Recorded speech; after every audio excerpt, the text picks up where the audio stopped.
Africa, the mountains of the Comoros archipelago stand high above the warm waters of the Indian Ocean.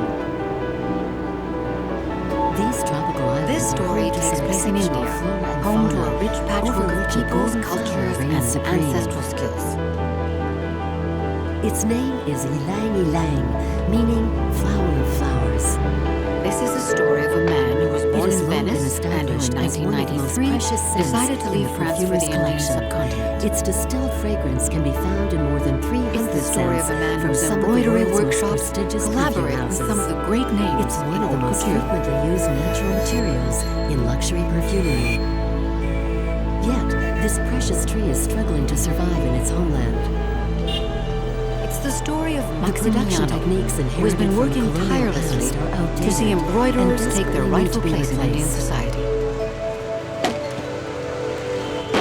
In this country, ranked as one of the poorest in the world, international perfumers and local NGOs are working together to rebuild this exceptional My industry job isn't easy that to benefits define. everyone, I always from the say I'm a creators in the conductor north between to India producers and in the France, south. but in a much more down-to-earth sense, I'm an embroiderer. After studying design and with a budding career in a Paris fashion house, Max made his first trip to India. There, he discovered some exceptional craftsmanship. He fell in love with that fascinating country and decided to move there. For botanists, Ylang Ylang is primarily I went the to see name the of a weaving tree. in Varanasi. I saw the Perfectly embroidery in adapted to Mumbai, hot and the humid block climates, printing in Jaipur, it grows equally the well tie in and dye coastal in plains Gujarat. and the low mountain slopes, And in up to the end, 300 meters I above sea realized level. that of all these skills, there is one which has no limit. Specialists call it Kananga odorata, Embroidery or opens the up a fragrant range of tree, possibilities because of the that the scent other of its techniques do flowers not when they offer. reach maturity. In India, embroidery has left its And it stamp was since through these antiquity. flowers that mankind Each region learned has to its own cultivate style. it. The designs are as varied as Indian On the culture. 3 islands of the archipelago, hundreds of artisans Indian distill embroiderers between excel in 40 to applying 60 tons decoration, of dense using and thread on powerful different oil fabrics, every year, and raise mainly this destined artisanal for the skill luxury to perfume the height of an trade. art form. Ali Issouf is the head of Ylang Flora, Although women one of the embroider for biggest personal exporters of uses, essential as a oils in the profession, Comoros. embroidery is done by men. Every day he collects a few liters of this oil with its unique properties from the distillers. Mumbai, the gateway to India. To begin with, it didn't Oil have a from the name. Comoros is prized Local around the fishermen world for called its it exceptional Mumba, quality. in reference to a deity. Then the Portuguese called it Ylang Bombay, Ylang isn't just grown in meaning the good Comoros, day. it's also grown in Indonesia and Madagascar. Whether Mumbai or Bombay, In terms the of city has quality, since had oil time from to the forge Comoros its is best. identity. Situated on the west coast of India, it's a sprawling megalopolis. I think it's due to the quality of the soil, The city can be gridlocked quality at of all the air, hours of the day. the climate, and the Max position of uses the his precious islands in time in terms of his the car sun. to work. Hello. All that I hope explains you're working the hard. reputation, the beauty and the quality Yes, it's really of the nice. Ylang Ylang from the What I'm going to Comoros. do is, on Monday morning, I'll send the photos of the samples. The Union I'll of the send them Monday, Comoros and has you'll been have them on Wednesday independent since morning. 1975 and includes 3 For the former past French 23 colonies, years, Max the has islands been of defending the Grand Comore, profession of embroiderer in Bohemia, India. and Anjouan. Today, his embroiderers work Mayotte, with some the of the 4th top island in the names in group, international is haute these days couture. the 101st French département. This Max is archipelago returning from between Paris with Madagascar the and latest African creations of a coast major is the designer, world's which are biggest due to be producer of embroidered for his Ylang Ylang. upcoming show. The Comoros supplies more than 90% of the essential oil used by the big perfume companies. Lorsque l'on a un choix de When you matière have a première à choice of faire, raw materials, on aime, you like, ou en tout this cas, one I do there. at any rate, j'aime powerful essences.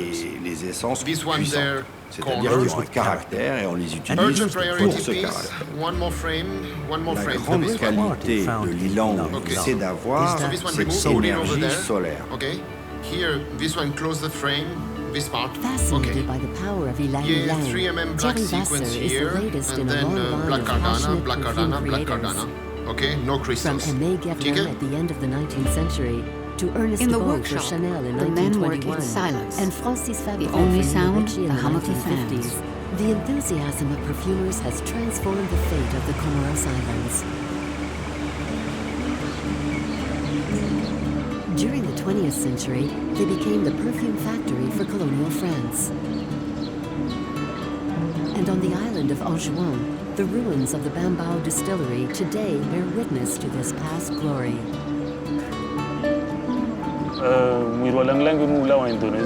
The ylang-ylang plant comes from Indonesia and was imported here. The colonizers introduced it to the island, just like they did with vanilla.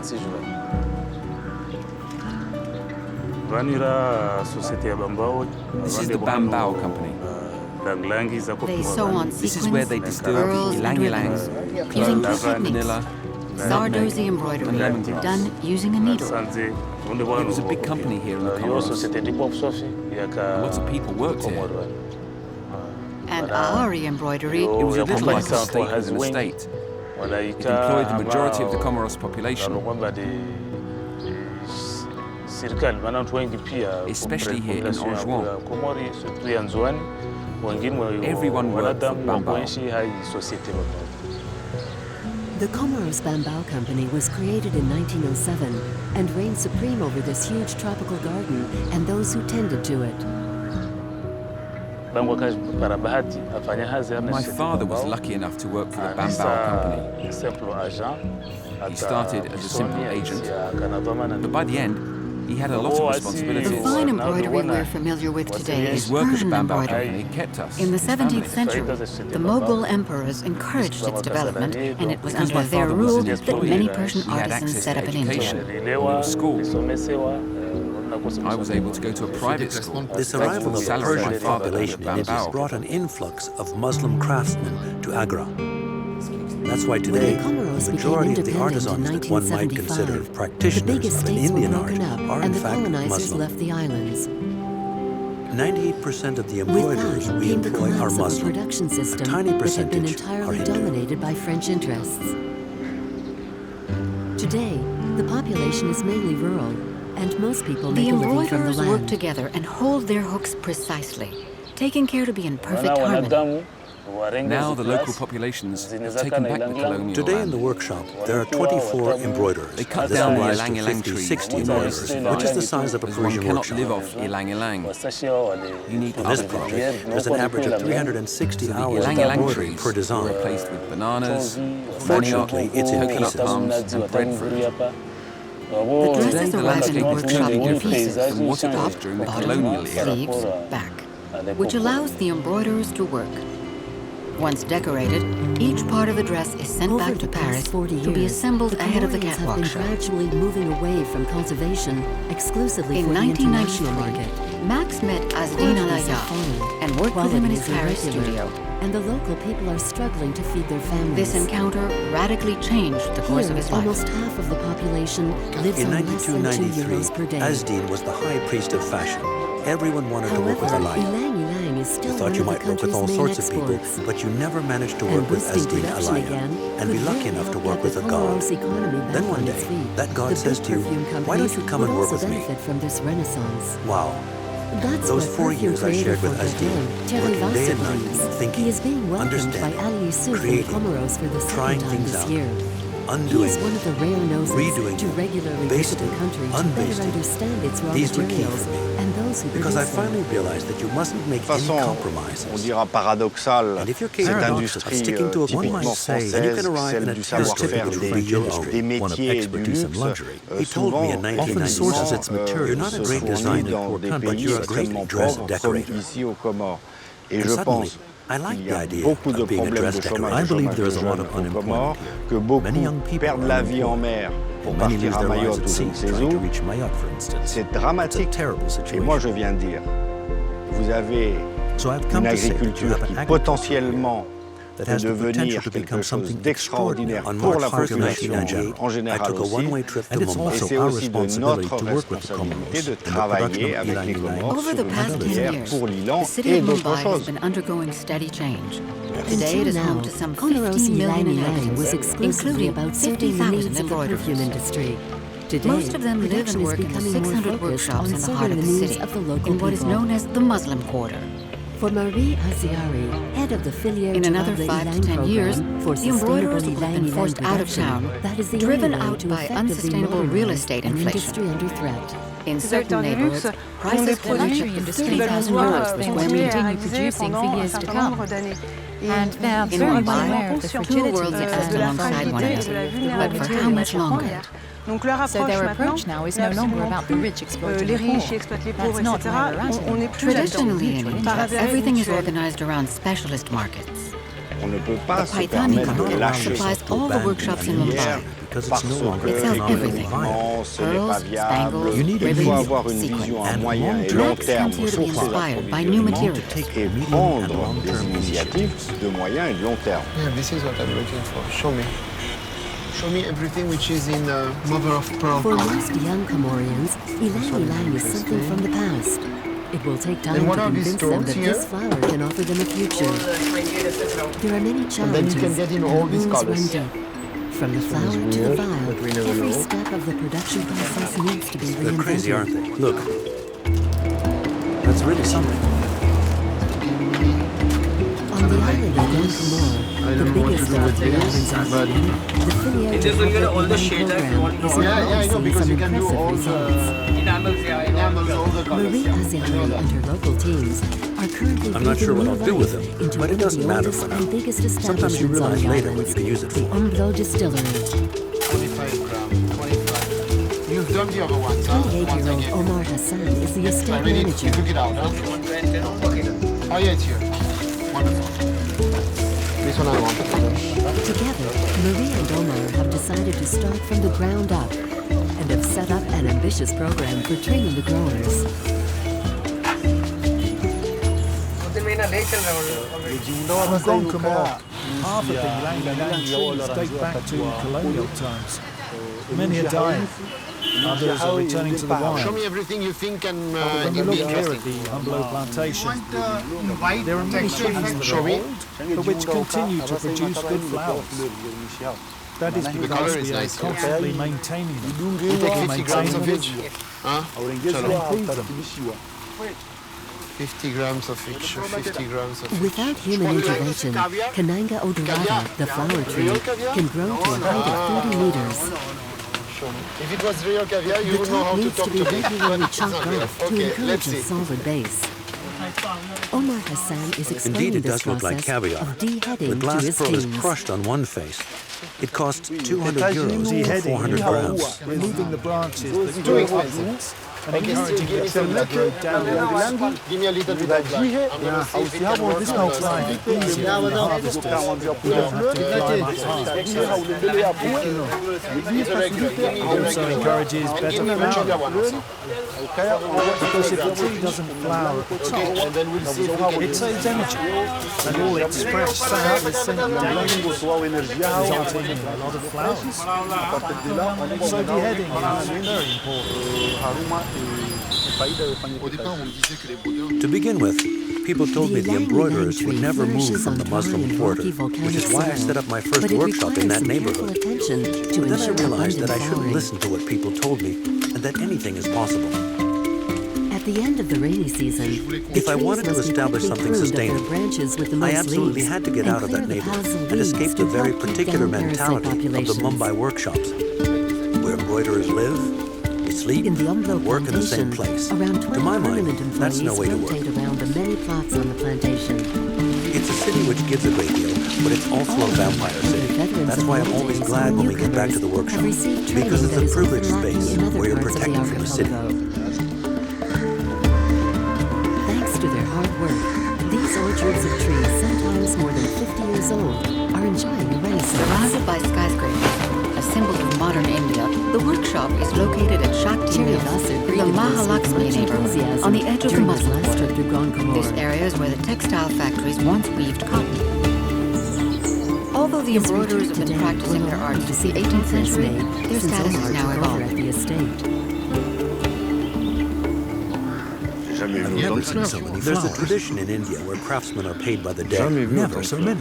Even today in the Muslim quarter, the embroiderers are paid by the day Marie or and week. Omar, this In renowned perfumer's 2005, satisfaction I is decided very to turn things on their encouraging. head and totally do away with that system. The results My obtained embroiderers here became will perhaps real allow them to employees. extend the experiment to all the other orchards in the Comoros. It wasn't an easy transition, Apprendre because even à they tailler didn't ces arbres, understand what it producers meant to be didn't an have the employee. skills to que les prune the trees. producteurs It n'avaient means pas. having It's social often quite security, funny at the Comique start. paying souvent au into départ retirement parce que funds. les Training premières sessions. formations, The producers For les get them, very that was all producteurs very se strange. fâchent parfois Because they You have think to they're remember, destroying most of their the énormément Muslim après les formateurs embroiderers parce qu'ils don't have a s'imaginent que bank leur champ a account. And then été 2 or 3 ravagé. weeks later, Et So c'est we opened seulement bank accounts for 2, them, 3 and semaines then we après brought them into the trainers system. and asked them to come back to their ébahis et fields qu'ils and do rappellent more les because they've A formateurs lot so of pour many qu'ils reviennent artisans dans and leur sons of champ artisans et give qu'ils up en the demandent trade. encore To plus give you an parce idea que of Easier for effectivement them les today fleurs to be a commencent à 2 taxi months driver after in the Mumbai first Pour donner un one, ordre than de an grandeur, embroiderer. field doubles its 2 mois production. après So we have to le guarantee the première embroiderers formation, some le champ a continuity. 6 doublé months sa after, So they can production. continue to learn, 6 mois continue to après, le improve, champ a and then quadruplé become sa So a entrepreneurs field that was production. Un champ, themselves. par producing exemple, 50 qui donnait kilograms of 50 flowers will kilos de produce fleurs, 200 va en donner kilograms just 200 6 months 6 later. mois après. On the Amdo plantation in high season, they are now harvesting up to 1 ton of fresh flowers every morning. The flowers are carefully selected from first light before the sun has a chance to evaporate their aromas. Indian society is generally They very need to be structured, picked very when they rigid. turn from green to yellow. So once a position has Their been 6 defined for petals you, lengthen into a you star don't leave. shape around a bright red Here that's center. absolutely not the case. Moise is my foreman, who I started out with. They are picked one We've been by working one together from for the nearly branch 18 years. and then placed in He trained baskets as an that embroiderer, allow the air obviously. to flow to prevent premature So maceration. there's a real understanding, a real dialogue, The and baskets genuine mutual recommended by respect Marie between and Moise and Omar myself. are woven from coconut He can leaves to understand my ensure the tastes, flowers he's arrive able to fresh understand the and instructions aerated I at the give, distillery. so we complement each other. Between me, the Fortunately, tornado in the workshop, the and him, transformation who's from flower extremely to calm, essence things is a balance out. critical stage. Nice, beautiful. Very beautiful. Perfumers are well aware that the quality of their oil is down to the distiller. Really good. This is great. I'm happy to see you. Me too. Avantika is my main artistic In the collaborator. workshop, the flowers are She has a first real weighed. passion for creation. I can ask Avantika to sit down for a The week with the distiller embroiderers makes sure he has enough and come up flowers with to lots of distill. ideas. This is the last time the She flower is will as be in the passionate open as air, me about and the the last proliferation chance of to creative smell the possibilities fragrance before that the flowers embroidery go into the offers. still. C'est un grand privilège que de pouvoir la sentir soit sur l'arbre ou fraîchement cueillie comme ça, c'est absolument unique. Hein. Non, je pense que tu as Paris sur son fauteuil, on n'imagine pas ce que ça peut sentir. Intoxiquant. Ce camion, This truck c'est la voie is royale like pour the le paradis. road to paradise creation when I'm in Europe. It's Avantika who I'm going to call. Et c'est très puissant. And it's Hein. very C'est une explain note it to her, and she will qui a understand beaucoup de it has a lot caractère. of character. Et c'est ce qu'on cherche That's aussi what dans we're certaines looking fleurs, for, certain flowers. c'est d'avoir It's un all about caractère having puissant a powerful avec character with a une unique signature très particulière, c'est celle de l'Union. Terry Vassar has come all this way to see if the work being carried out at the Amdo plantation is resulting in better quality oils.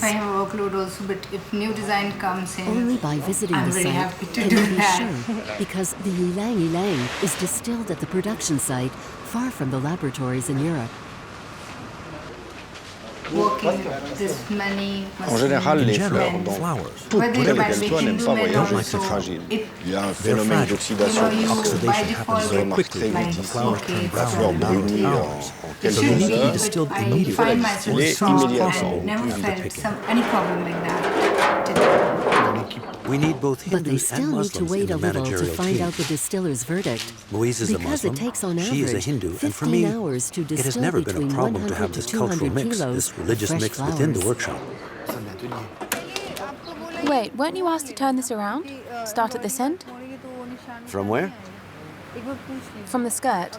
Won't it be more beneficial since there won't be any patches? No, it's all the same. It might take longer than expected. We can do it from the bottom up, not the other way around. Not only do they work together in peace, but this coexistence is enriching. The point of view of a Hindu co-creator and that of a Muslim is different because of their backgrounds. I can dip into this dialogue and then take a decision.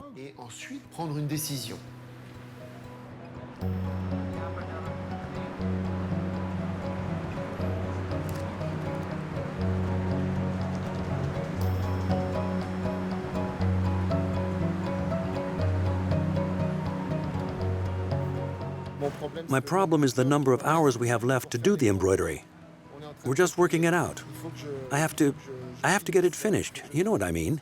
Have you got anything else to send me tonight? Okay, all right. You have to stop sending stuff. It won't be ready for the show. All right? Perfect. Very good. I'll keep you posted. Talk to you later. We're on the back foot. It's going to take a miracle. I don't know how we're going to do it.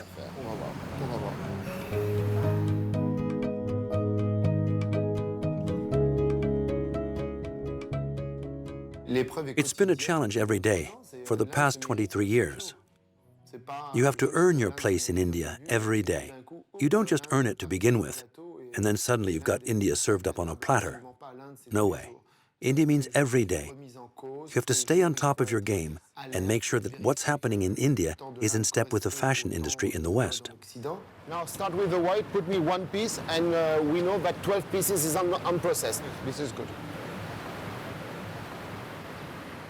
Le temps indien n'est pas une ligne. Indian time is not linear. Indian time is a wheel. It's a wheel that is eternally starting over. By contrast, for the rhythm of a fashion collection, you have to see things in a much more linear way, because we have deadlines in 1 week, 2 weeks, 1 month, 2 months, 3 months, 6 months.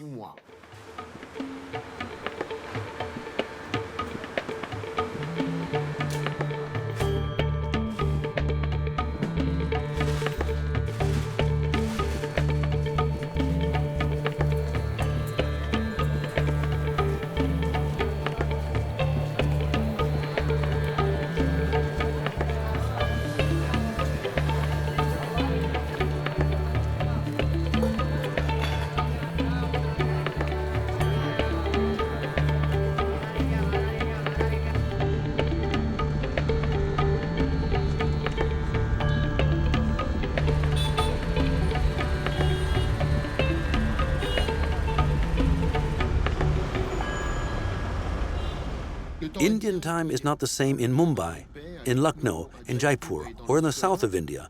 It's not the same for Hindus, and it's not the same for Muslims. Sometimes I feel like I'm a metronome. I keep the tempo between India and the West. How are you? Good to see you. Good to see you. Long time, isn't it? We need these kind of events. I was in New York, I was in Miami, I was in Paris, I was in London, I was in Brussels, I was again in Paris, and then came back this morning. Anyway, this is pretty cool. Yeah, it's really cool. It's overwhelming. How are you? It's been very long. Isn't it? You're traveling too much. You didn't see it in the cards that I was traveling too much?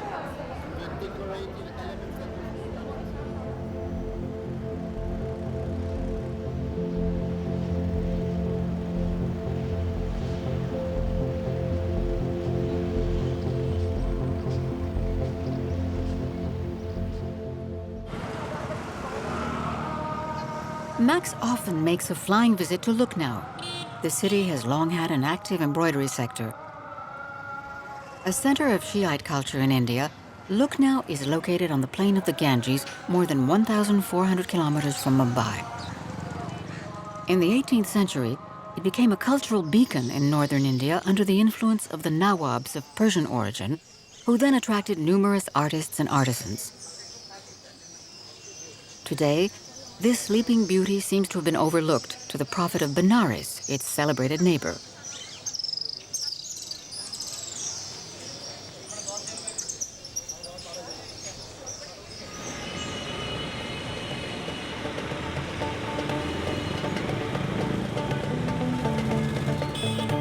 Since he arrived in India, Max has strived on a daily basis to improve the lot of the local embroiderers and is continually trying to take their skills to the level of excellence. The embroiderers mainly come from the Bay of Bengal and Uttar Pradesh. They moved with their families to work in the workshops of Mumbai. That's also the case for some of the embroiderers who work with Max. But in India, family ties remain very important, and so moving to another region means great upheaval for them. 1 year ago, Max took on a fresh challenge. He opened a workshop in Lucknow to allow 20 of his embroiderers to move back home.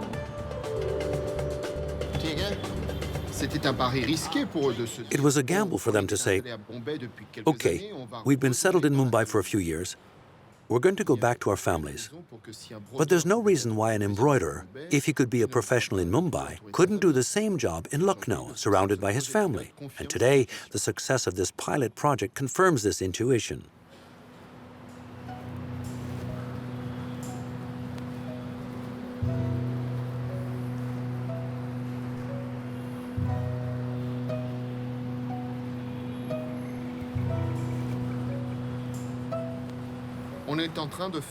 We're carrying out technical trials so that production can start in exactly 3 days. So for the past 2 weeks, they've been training on this pattern. It's not that the sequins are very complicated, but it's a bit like a stave in music. It has to be perfect. The most important thing is teaching rigor, doing, undoing, redoing, stopping. You scrap it, you start over. The embroiderer has to get to the point where he understands that if he doesn't want to have to undo yet again what he has just spent 10 hours doing, then he had better go slowly and think about the embroidery he's doing.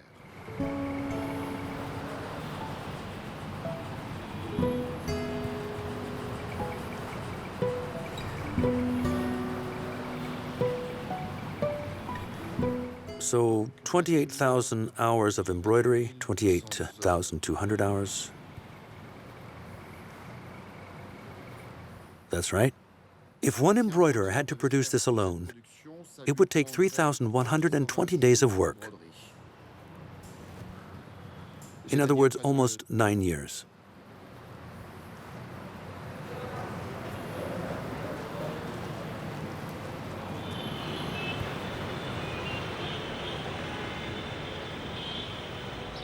When his schedule allows, Max likes to spend a little time in the old European quarter, the Residency.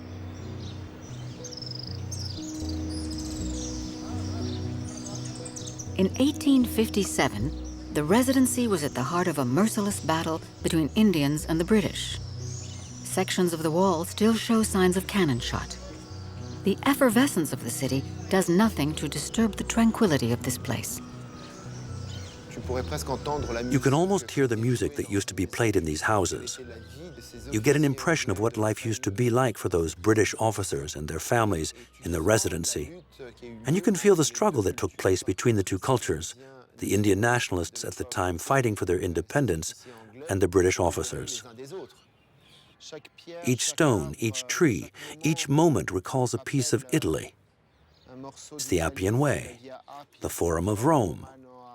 It's the little streets in Venice. You're really at the crossroads of my native civilization and my adopted civilization.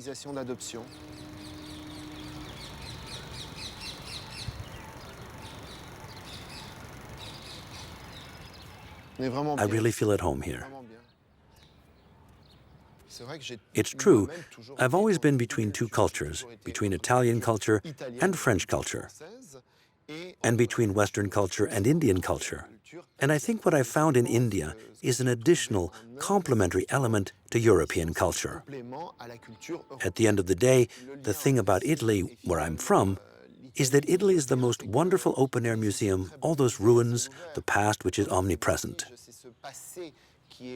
And India is almost the total opposite, with a very glorious past, yet with an intense youthfulness which is building a future, a land which is permanently forward-looking.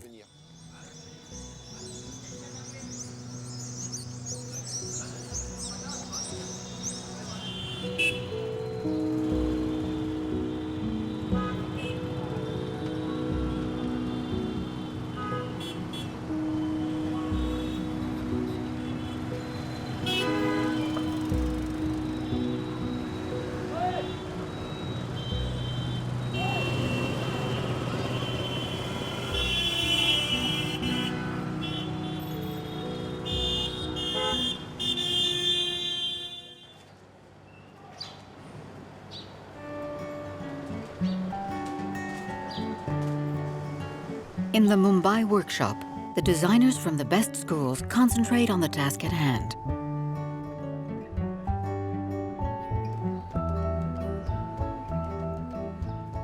Embroidery design is, for me, the most important part, because if the design is not good, you know the finished embroidery will be poor. It looks like we're going to have to redo this.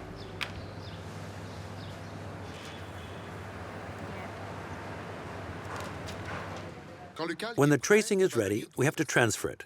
If the design is very small and detailed, this has to be done by hand. That can take hours. It can take days. It might even be up to a week of work from the start of the design to the moment when the tracing is ready to be printed. Once the tracing is ready to be printed, we prepare the material and we print it with a chalk powder mixed with water and a little turpentine. So this powder leaves a mark on the fabric and then immediately evaporates. The tracing must move as little as possible so the line of the embroidery is as precise as possible. It's a very artisanal technique. We go. There. The design is printed and ready to be handed on to the embroiderer. Thank you, Son.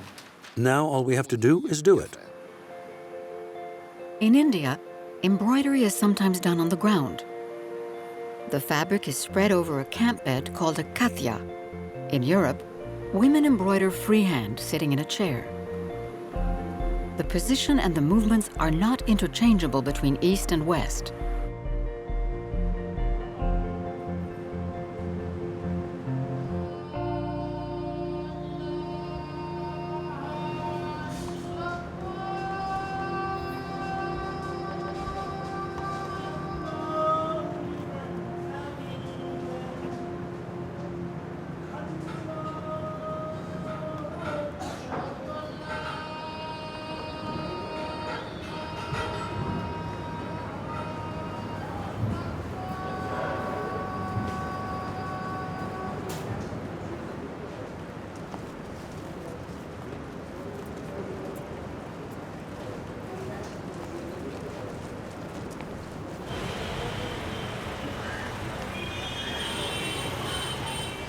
To complete the samples, Avantika visits the dyer to find the perfect color for both the fabric and the thread.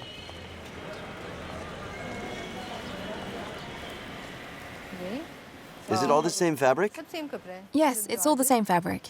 Okay. Here's 1, 2, 3.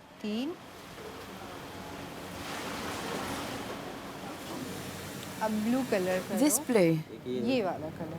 हाँ.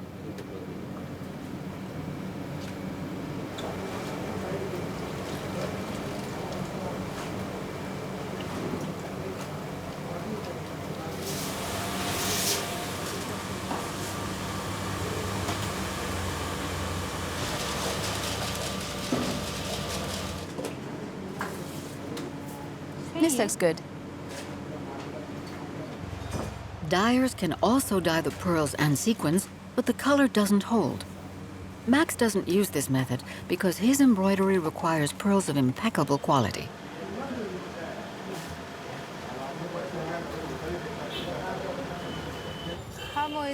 Hello, Moise. I'll be back at the office in 30 minutes.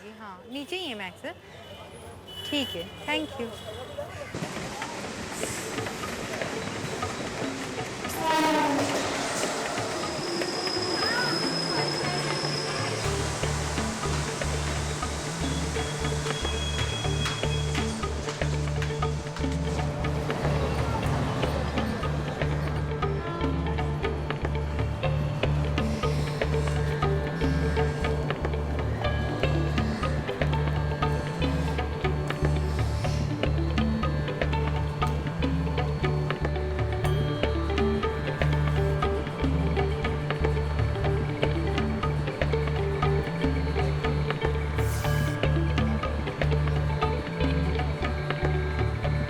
At the moment, I'm looking for much more graphic motifs, things that are much more urban, city-inspired.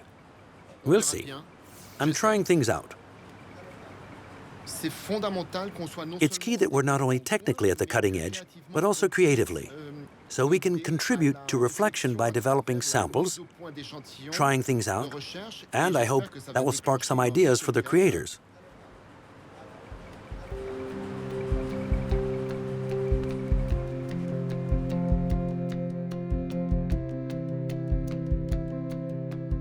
It's a genuine dialogue. Sometimes I have the answer. Sometimes I know exactly what I want, and sometimes it's they who come up with the answer. That's what's great in the dialogue with the artisan, in whatever field of expertise it may be.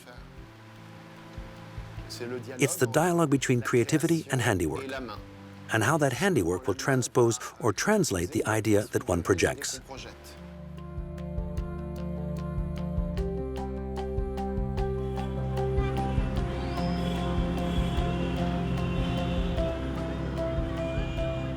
The Oval Maidan is located between the ocean and the workshop. Acres of lawns surrounded by prestigious buildings, the clock tower and the university. It's one of the only parks in the center of the city, and as such, is an important venue for popular activities, like cricket, the national sport inherited from the former colonial power.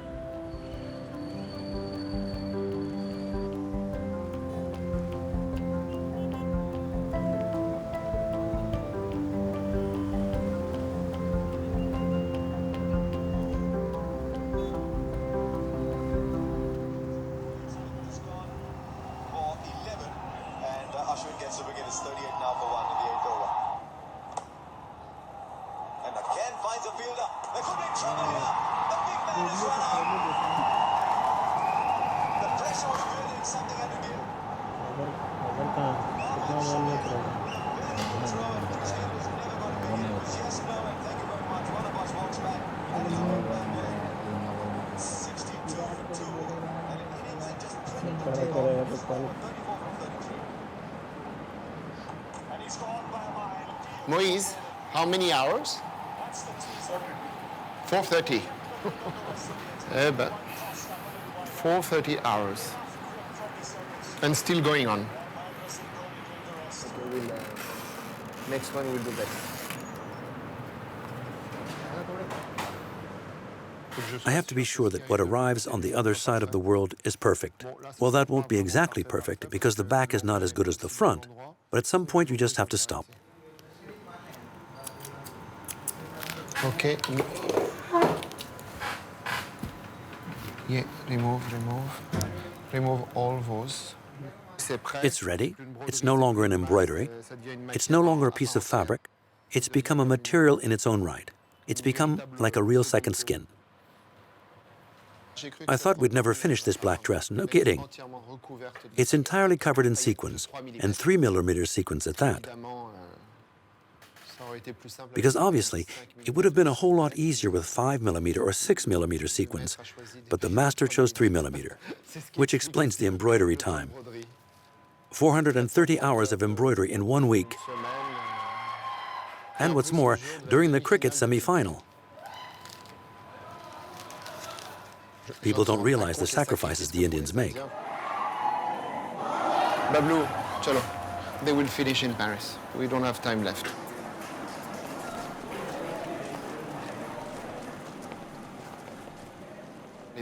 The 26 embroiderers have worked flat out on this collection, and now they have to recuperate, catch their breath, and get back to a normal rhythm. After the excitement of the last few hours, the Muslim embroiderers can now take it easy. Their Hindu co-workers make the most of the time off to celebrate Holi, the festival of colors. It is celebrated across India and heralds the arrival of spring.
During his first years in India, Max stayed in Jaipur, the capital of Rajasthan in northern India. It is known as the Pink City, the color of hospitality. Jaipur is a major artisanal center, its skills recognized around the world. Everything can be found here, from precious stones to textiles.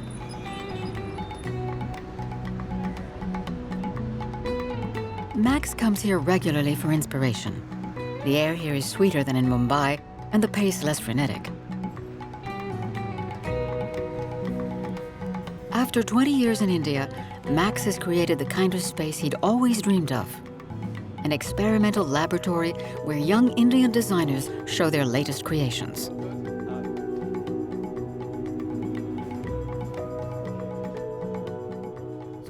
What I wanted to do was to apply the extremely traditional skill of Zardosi embroidery onto a material that is also very traditional, which is wood, and to combine the two in a way that no one has thought of doing before. The idea was really that I'd like to embroider on wood to get away from classic textiles and embroider other materials which, on the face of it, cannot be embroidered. You really have to push artists, designers, creators, and artisans to work even more closely together. The artist can have a vision, and the artisan, who the artist calls upon to convey that vision, will be able to go beyond the technical aspects and will find the solution to produce that vision. That's why both are essential. They're really two hands on the same body. Max supports both artisans and artists. In the sculptor's quarter, he pays a visit to Prashant Pandey, a young contemporary Indian artist who exhibits his work on the international stage. He welcomes Max in the sculpture workshop that was used by his father and grandfather before him. So good to see you. Me too. How's the family? It's good. Good? All is well. The baby? Perfect. Perfect. Very naughty. Very naughty. Baby is going to be the fourth generation, huh? Fourth generation. Huh? You're the third? Yeah, third generation with this work and in the art, with the traditional nature, as in the fourth generation is introducing. This is for the temples we are preparing. Wow, these are the new sculptures, huh? Yeah. I love it. Wow, this one is beautiful. Yeah.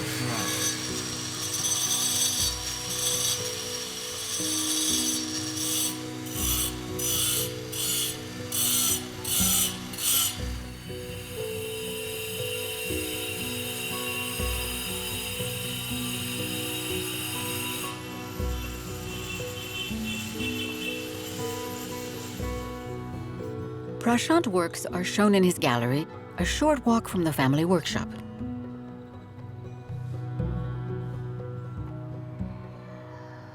You are my first buyer. Oh, it's my first show. So this was the first work. Nobody could think that it's cigarette butts, you know, but it's just... Yeah, it's like a carpet and hanging. It's flowers. Yeah. Looks like a moon, a beautiful moon.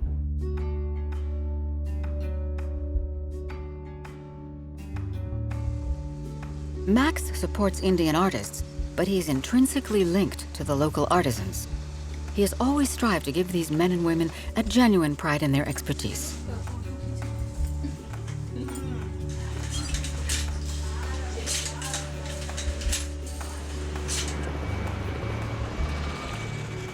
In Lucknow, Max has the backing of the head of the Uttar Pradesh government to launch a major project.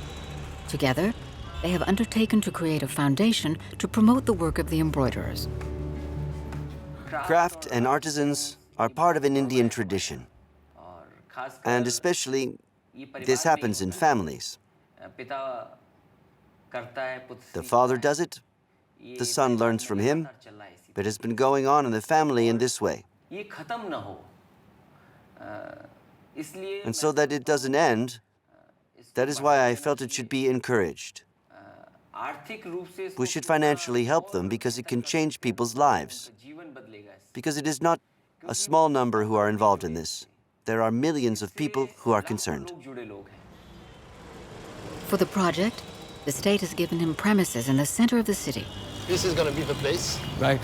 Okay, with one main entrance here on the side. Right. Okay, a second main entrance which is right in front of us. And then another section where you can go at the back here and you can enter. Wow. The foundation is born out of a desire to recognize the skills of the embroiderers. How can we acknowledge the value of this skill, and how can we help them to be recognized within Indian society? Incredible, no? The core idea of the foundation is to provide a certificate to embroiderers and also to establish a minimum wage associated with this know-how. I mean, spectacular, no? The foundation will train and educate the embroiderers and award them a diploma. But the embroiderers who pass through this center of excellence must themselves relay their skills to other embroiderers in Uttar Pradesh.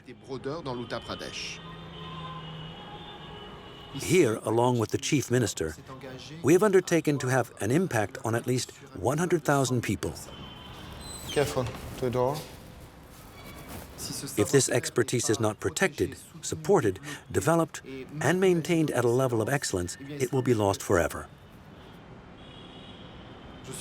I'm convinced that the day this know-how disappears from India, then it will no longer exist on the surface of the earth. It is over.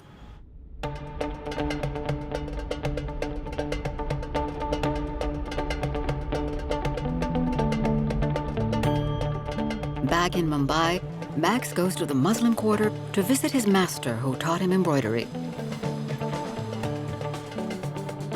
Originally from Lucknow, Liaquat is considered one of the most creative embroiderers in Mumbai.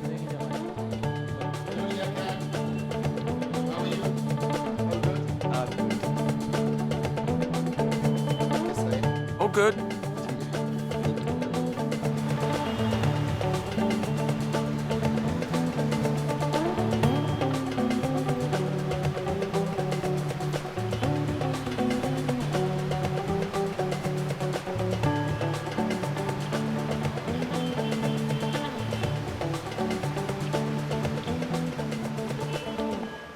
You're 44? Yeah, 44. 22 in India. You were 22 when you came to India. Wow, time flies, huh? Now all this is white. My desire is to do embroidery for another 10 years. At least, minimum. Minimum 10 years. 20, bis. Only I can bis. Okay? You'll still be young, I'll still be young, so we have 20 years. In the next 10 years, I want there to be something new every day. Only then is it fun to work. It's now our responsibility to create teams of carriers in Lucknow, okay? Because if we can create teams of carriers here in Bombay, of course we can create it in Lucknow. I want to do something new. If I become a teacher, then my brain will stagnate. I want to develop something new. Yes. No, but you can still teach and develop, you know?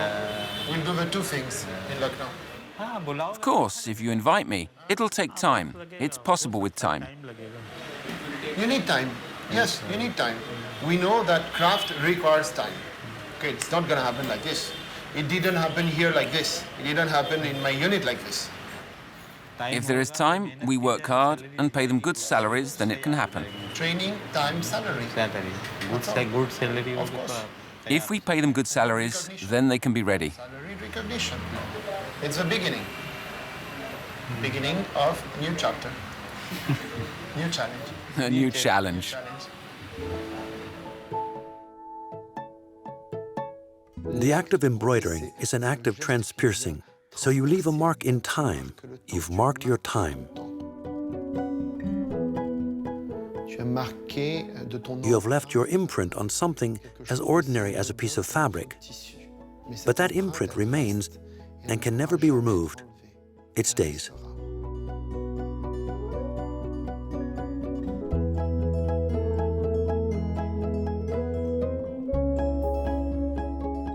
In 10 years' time, I'll still be here embroidering, and no doubt yelling about the fact that we're behind schedule and they haven't left us enough time. Of course, I'll still be here 10 years from now. In 10 years, in 20 years, in 30 years, right to the end. Right to the end. I'm sure about that, right to the end. I'll get there with the embroiderers. I know that one day the Indians will understand the exceptional, unique character of all these people, and they will make sure the structures are in place not only to support them, but to ensure that anyone who wants to perpetuate this skill has the resources to continue and will be paid a fair price.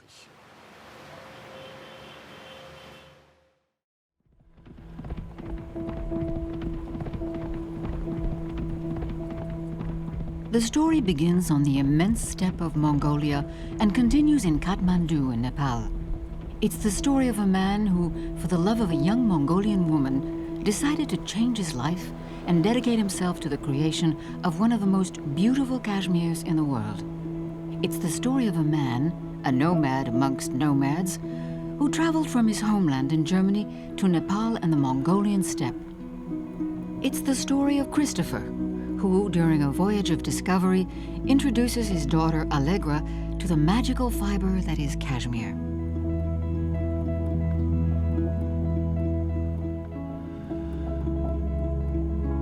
"25 years ago, a new adventure started in my life, which brought me to Mongolia. I met my wonderful wife, Enke. My wife is Mongol.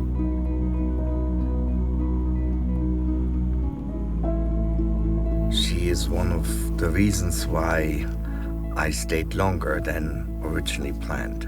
It was a visit and became a life.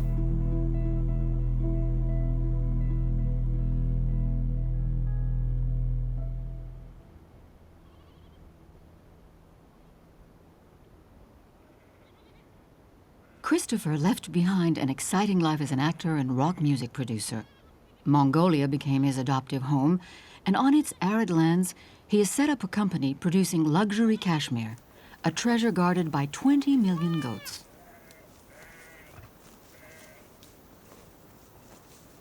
My idea was to take the wool, the cashmere from Mongolia to Nepal, where crafting and handcrafting is very much part of their culture and is not so much part of the nomadic culture.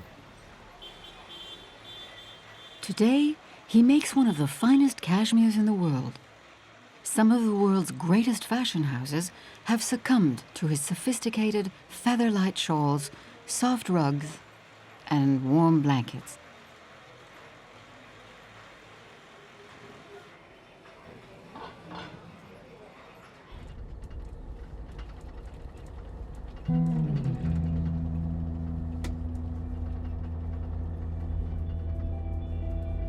To achieve this level of excellence, he needs to continually travel back and forth across the Himalayas, between Nepal, where the weaving is done, and Mongolia, where he sources the raw materials. Christopher takes Allegra, his 11-year-old daughter, with him on the Kashmir Trail. His wife, Enke, has stayed in Europe with their 2 older sons. It is a great pleasure to take my little Allegra into this winter tale and to show her how her other relatives live a very simple life as herders and nomadic people in Mongolia.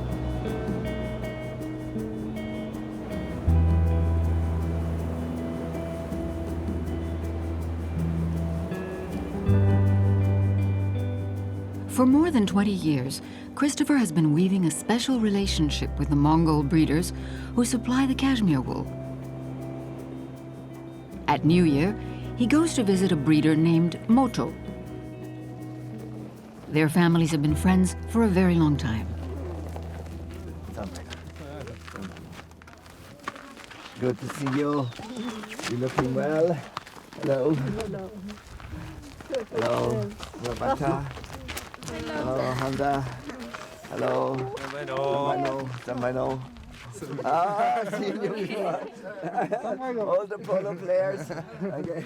Every summer, Christopher's family sets up camp on the steppe close by Moto's camp. This is Allegra's first trip in winter. She meets up again with her friend, Doda. I've been in there. 7th February.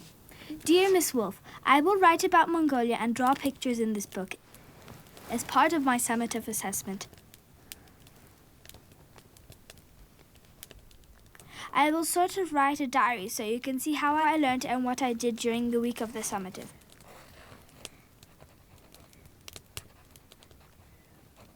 I will try very hard so you see the countryside like I do.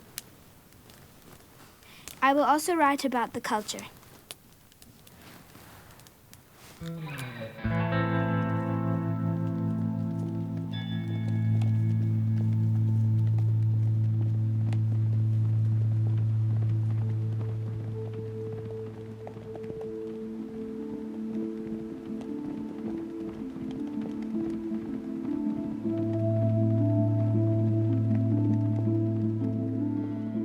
The kingdom of snow and ice. The world seems lethargic, focused on ensuring its survival. Men and beasts have abandoned themselves to the silence of the steppe.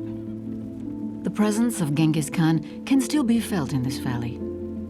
His son, Ögedei Khan, established the capital, Karakorum, some 50 kilometers from Moto's camp.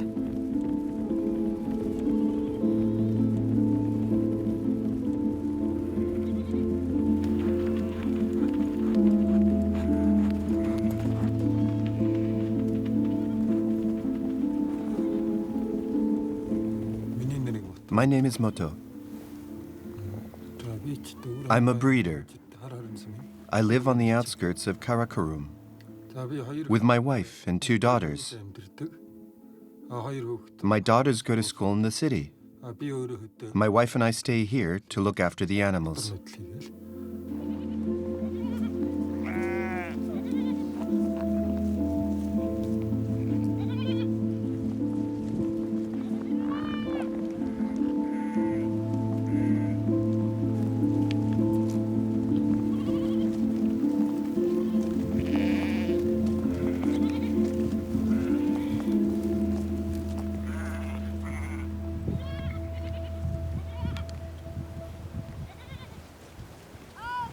For the 6 long months of winter, the temperature can fall as low as minus 50 degrees Celsius.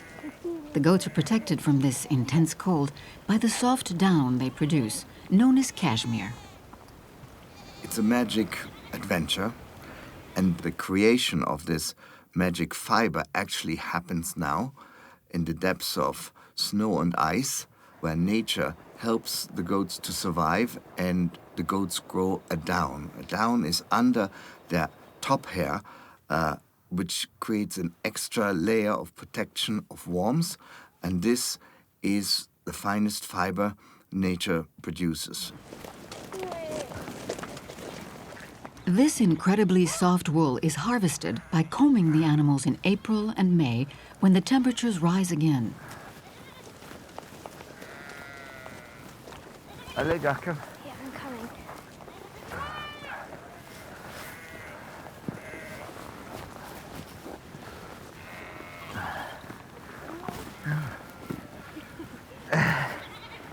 It's a male?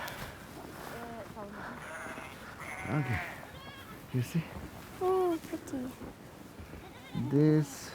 This is what protects the goat and be able to survive this winter. Okay, how many grams can he comb out on a goat? Once it has been sorted, you're left with 150 to 200 grams. It depends on the size of the goat. Excellence starts with the right sourcing. There are different kinds of cashmere being collected. There are an A grade or a B grade or a C grade or a D grade. So this is determined on the fineness of the fiber.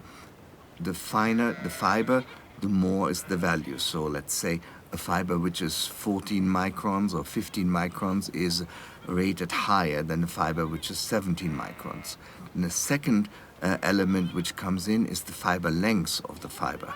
The longer the fiber is, the better it is for spinning, and especially when it comes to hand spinning, which is another category to create excellence. There you would need a longer fiber. Life in the countryside. Life in the countryside is no piece of cake, especially in the winter when temperatures can drop down to minus 30, minus 40 degrees Celsius. Plus, there is mostly very strong winds that make it very, very cold. To keep warm, herders use dung as fuel for the fire because trees are very seldom.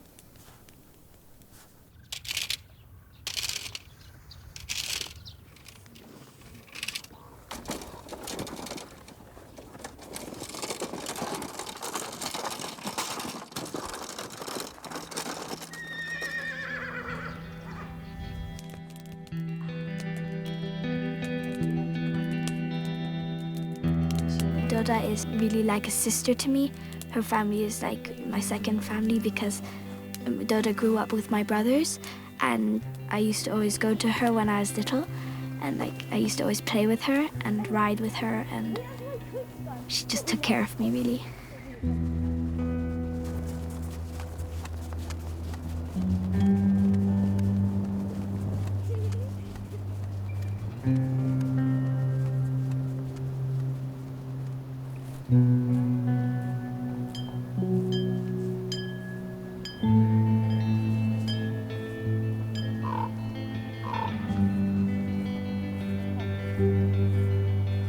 I am a small buyer on those bull auctions, but would buy the best. But you don't know what the best will be, and I think it is fair that I meet and be in during the winter months with other herder families, and Moto is one of those families, to show them my respect for the work they do in these extreme winter months, and to show some empathy and to show some compassion for how they live.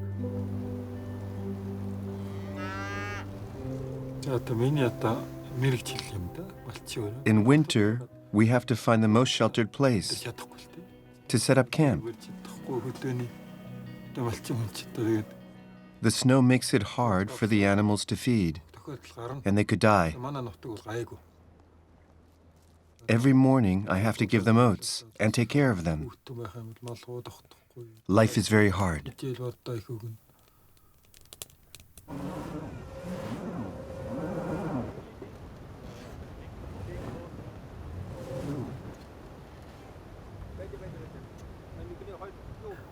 Great space, very large spaces, no roads, which gives a certain freedom, but also a certain isolation. So you learn to be with each other, and you learn to live with each other, and you learn to support each other.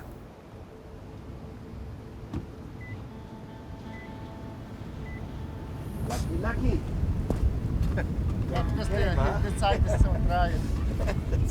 Very nice place for good night.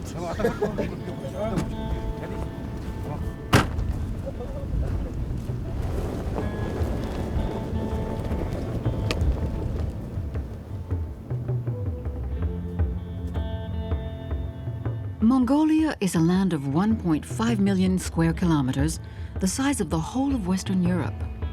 It is home to just 3 million inhabitants, 1 million of whom live on the steppe.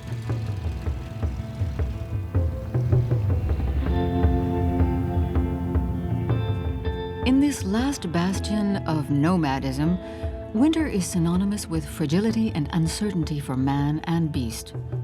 Things can change radically between two moons.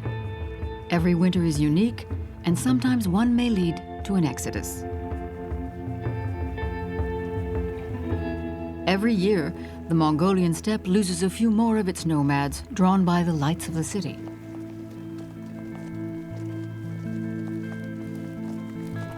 Today, there is a high demand for cheaper products. This increase in volumes of wool has led to a decline in wages combined with overgrazing, which is threatening the balance of the ecosystem here. By working for luxury brands, Christopher is looking for quality over quantity, allowing breeders to reduce their flocks whilst ensuring their income remains unchanged.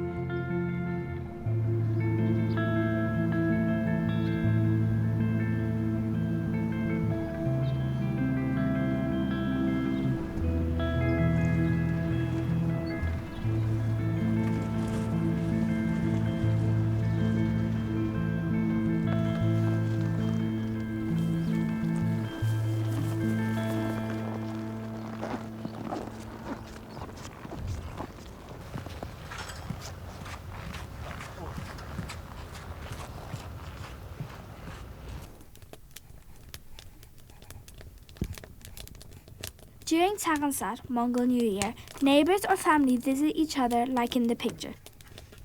Also, people drink arak, mare's milk, and exchange snuff bottles. There are also horse racing. Chavanat goes on for 3 days. A lot of people in the first day go to the high mountains to see the first sunrise of the year.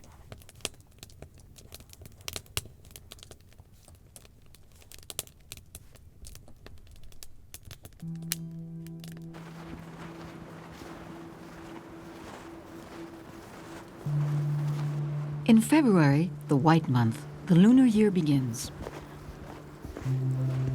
The dawn over the landscape calls for contemplation.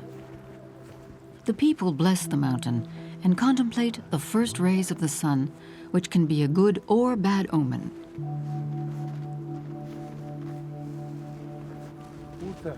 That star is Uringala. Uringala. You see it when the sun rises.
Let the good things come to you.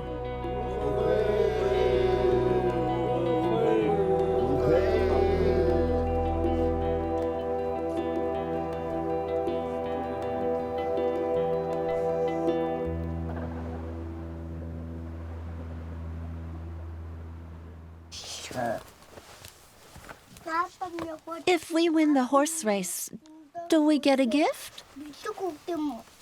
You'll see. Bring me your boots. Which ones? Those ones. I don't want to wear those ones. Come along and hurry up.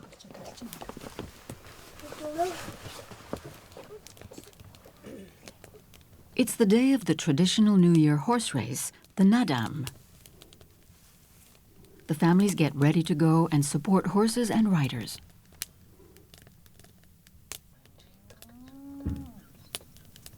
My name is Doda. After finished my school, I'm gonna be veterinarian.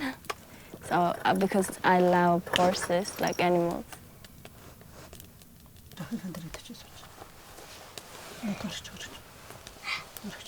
I used to ride racing horse when I started when I was 5 years.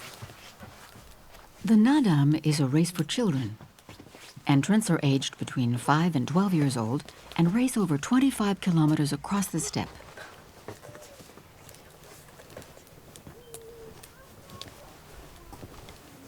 I'm really proud of my dad because he's really good at training racing horses. So yeah, everyone knows my dad because he has lots of nice, really good, really fast horses.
Friends, cousins, and neighbors, separated by many kilometers, come together for the Nadam. Moto's horse comes second.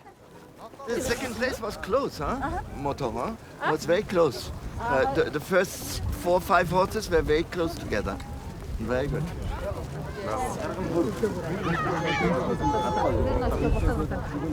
Any horse running? Yes. I wish you a happy new year. It's nice to see you. Very happy. Good. You come to me. Yes.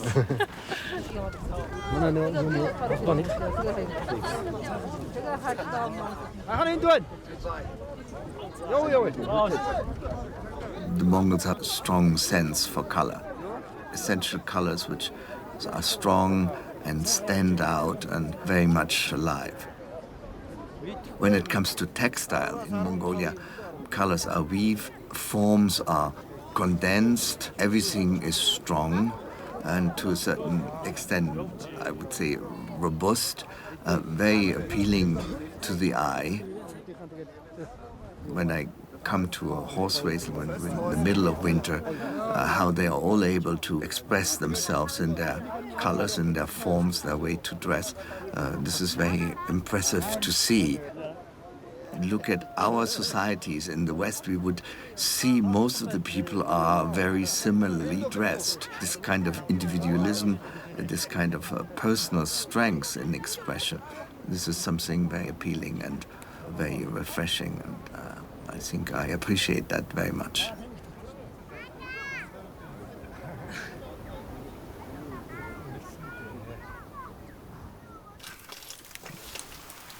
Brita. Moto, I'm very happy to be here.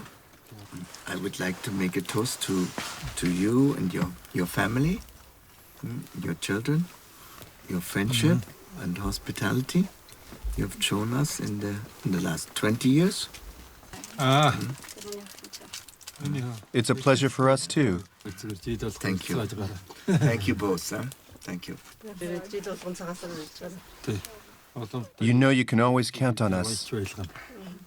Thank you. Next year come here too. At the New Year dinner, friends are presented with airag, fermented mare's milk. On the table is a huge preparation made using an odd number of cakes. The Mongols call it a platform cake. 2 layers of happiness surrounding 1 layer of unhappiness, according to their beliefs. It smells like, it tastes like very fresh airag. How did you do this? You'll have to ask my wife. How did you do that? It's younger than young. Very good. Thank you. Thank you. Allegra, she's a very good friend with Doda. And I think this will help to deepen their relationship. 2 more. Okay. I eat 1 for Enke. Yes. She is very jealous that I'm here and she's not here.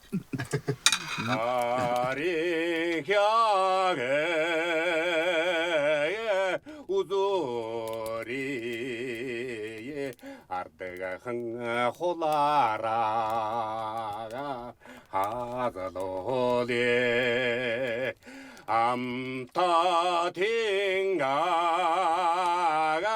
diji akmatehan tanartaga bari mundu ore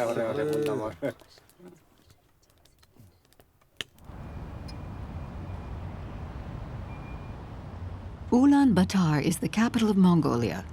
It's from here that the wool is sent to Nepal.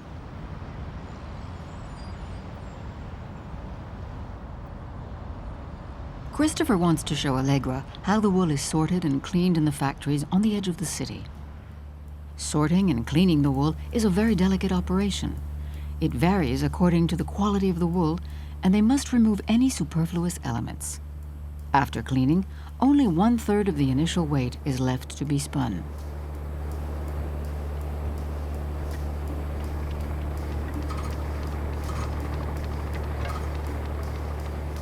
The nomad's expertise covers the production of this exceptional wool, but there is no culture of weaving on the steppe. The wool will cross China and the Himalayas to arrive at Christopher's workshops in Kathmandu in Nepal.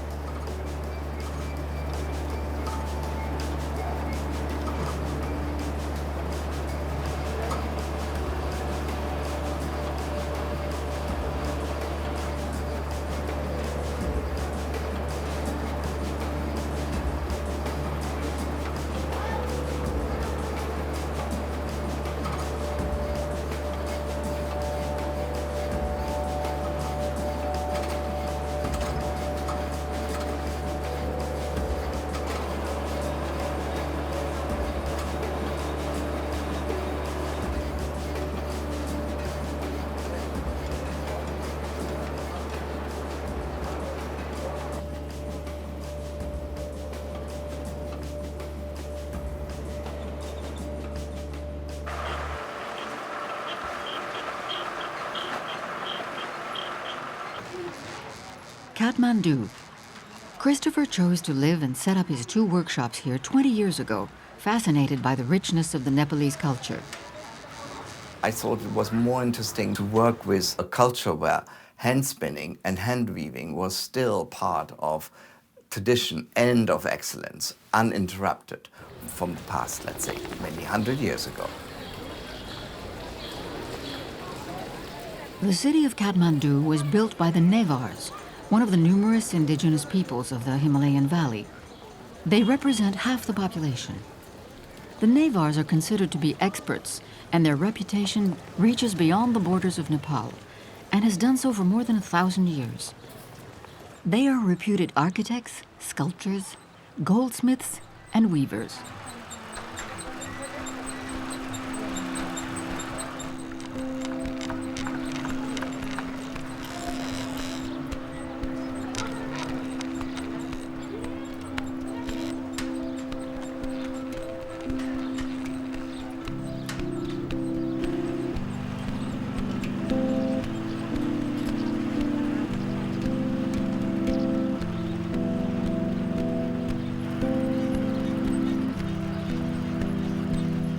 The clouds of cashmere must first be spun using a very precise and delicate process. Around 2 kilos are spun each month. It is not enough to just find the best raw material, but then it is important to be able to guide, to guard, and to control the transformation of that raw material into the best next step. So that means spinning, and later weaving and finishing.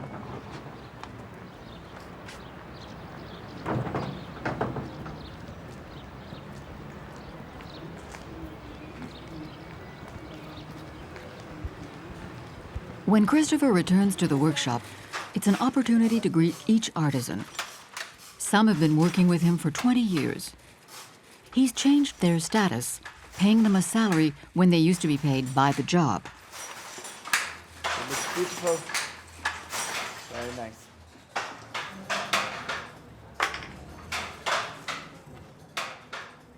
The hand can exactly make this definition between gros and fine. That is something which interests me. Since everything is handcrafted, it has a signature. And because it has a signature, a particular signature, there would not be a single piece which is the same. The objective of a machine would be to do 10,000 meters the same tissue. If you ask us or me to do 10,000 meters the same tissue, I say, you can't do it. Every meter will be different, or every centimeter will be different. And that is the beauty I fight for. Christopher was inspired by the number 108, a sacred number in Buddhism, to create his range of colors. This number represents the 108 names of Buddha, the 108 beads in the rosary, and the 108 gestures of Tantra and Yoga. Two are my favorite.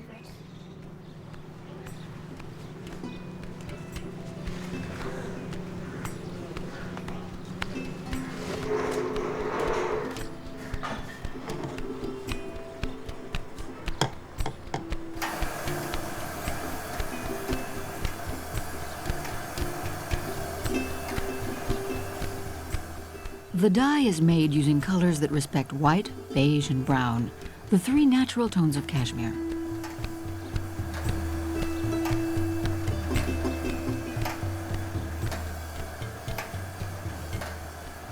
What would be nice here is if we translate this into a scarf, a kind of a throw, rather warm. We start the warping after we finish the silk. And the dyeing. So, and then dyeing is done. Dyeing is done.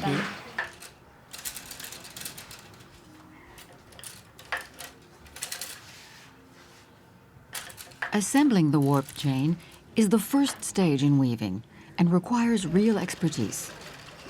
It takes 5 days to make a blanket with 6,000 weft threads and 10,000 warp threads, representing 3 kilos of cashmere spun over 6 weeks.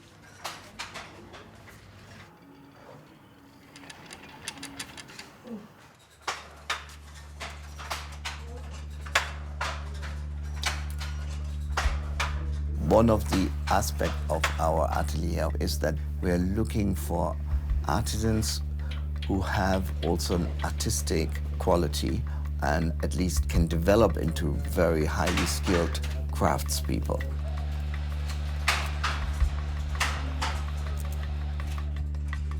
I'm a sort of chief of an orchestra. It starts very small. At the beginning, you may have just your chamber orchestra.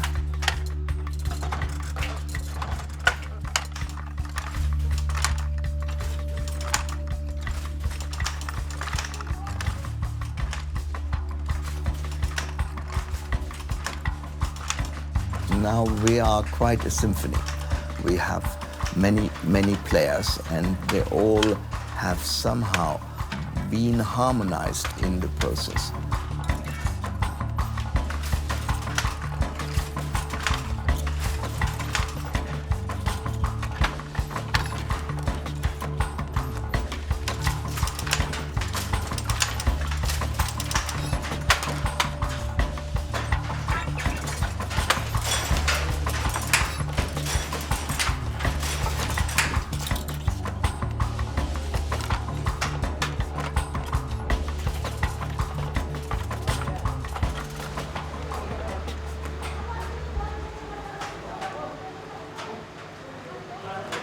My skill as a conductor is to create the space or the timelessness.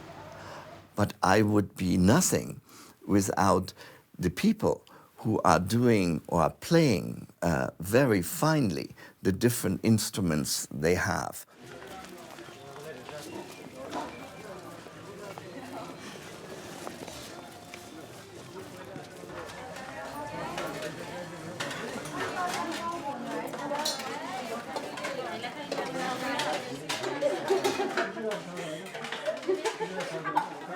The workshop has existed for 20 years, and generations of artisans have worked here. Christopher works with Nevars, but also with around 15 other ethnic groups that make up the country. 50 years ago, they would not have spoken to each other. 20 years ago, they would not have sat together and worked on something together.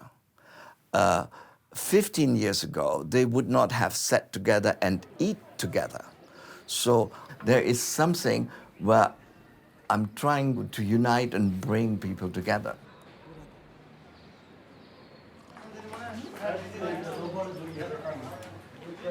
The atelier isn't just a place of work, it's also a place of life. Traditionally, the Nepalese don't spend much time at home. At the workshop, life is organized into working hours and breaks that help encourage the artisan's well-being.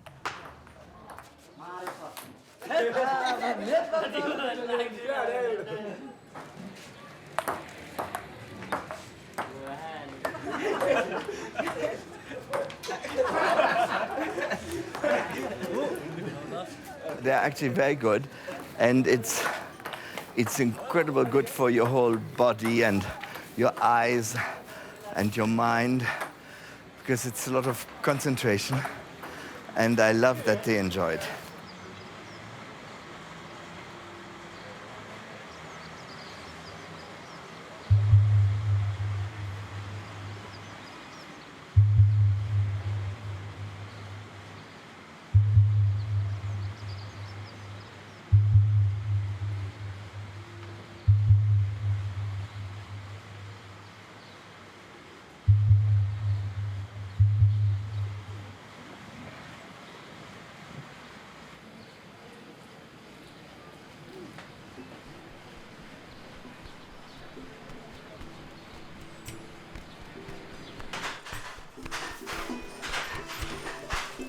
Christopher is reviving a particularly complex expertise, an ancestral technique that combines dyeing and weaving called ikat. Ikat comes from the verb mengikat, which means to knot together or to envelop. What makes ikat unique is that the threads are worked before they are dyed. After choosing the pattern and the color, the threads are tied before being dyed to protect them. The tied parts don't take on the color. The protection is then removed and the skeins are spun and placed in the shuttle. When they're woven, the pattern appears, slightly blurred on the edges.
Vous êtes tous virés.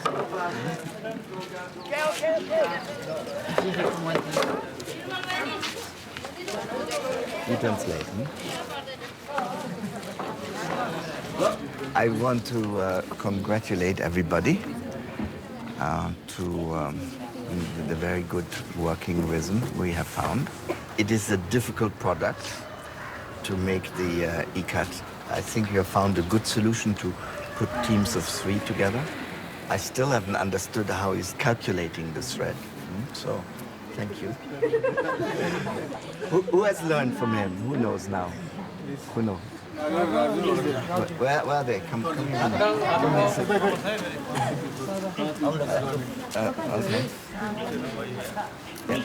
It is very important when we have a skilled knowledge from a skilled worker like him, that we pass it on to others and share. I think one of the nicest things about life is that we constantly learn new interesting things. We are quite a big family. A family of 85 is not easy, but the work can only go well when we all relate to each other in each different department. Thank you.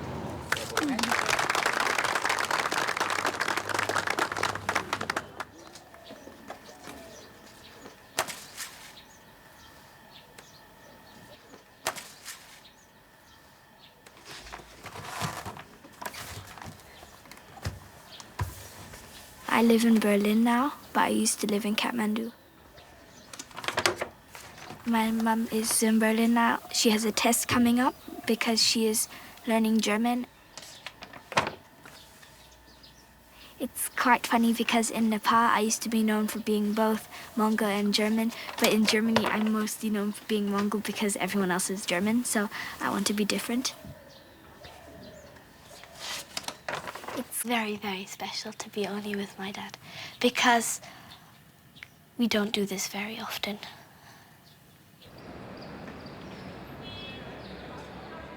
Hello, Mommy. Good. I'm excited to come back, but I'm really sad to go. That's the thing about Asia, because we have grown up so much in Asia, because it's so much a part of us. But also you are half European, so you have to come back to your fatherland. You have to leave your motherland and now coming back to fatherland. And I don't want you to miss too much schooling. You already have been traveling last 2 weeks all over the Asian continent. You have been in the Central Asia and now you're in the Southeast Asia. Okay. Bye-bye.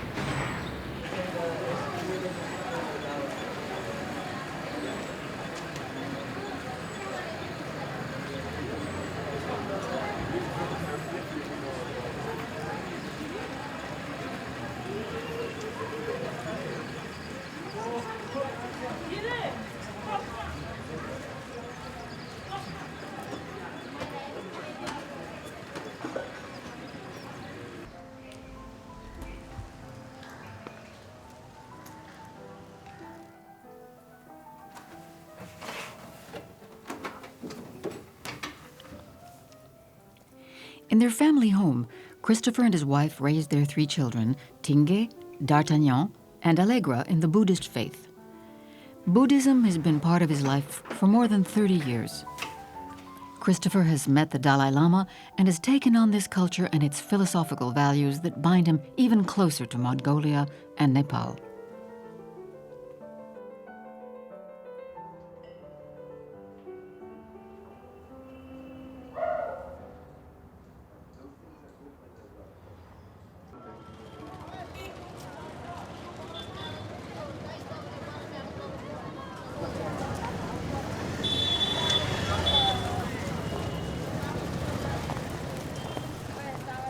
The growth and various influences of Hinduism and Buddhism in Asia over the centuries have allowed the 2 religions to prosper in Nepal.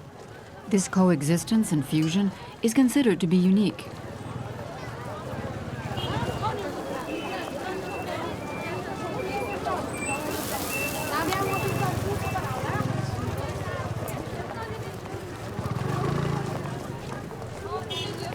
Swayambunat, the Temple of the Monkeys, is one of the most ancient and most sacred places in Kathmandu. It is located on a hill overlooking the valley. Come on, Allegra, a little bit stronger. There's some you missed.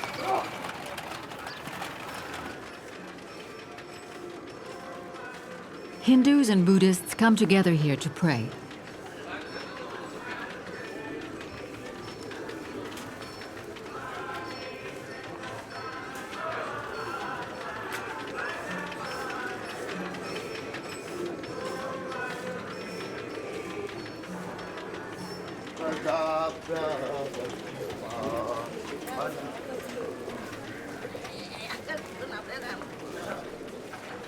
The children grew up here in Kathmandu. Our house is literally next to Swayambunat.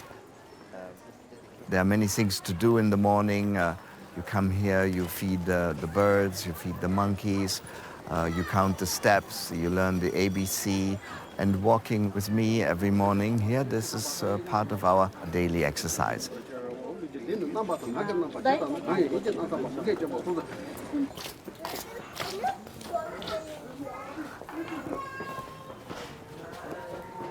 Is there a particular reason why prayer flags are only the primary colors? Well, I think Buddhism has chosen the primary colors. And the meaning of the prayer flags is that you have the prayer printed onto the flags, and then the wind is transporting the prayers through space. So this is also called lungta. So it's a prayer carried by the wind.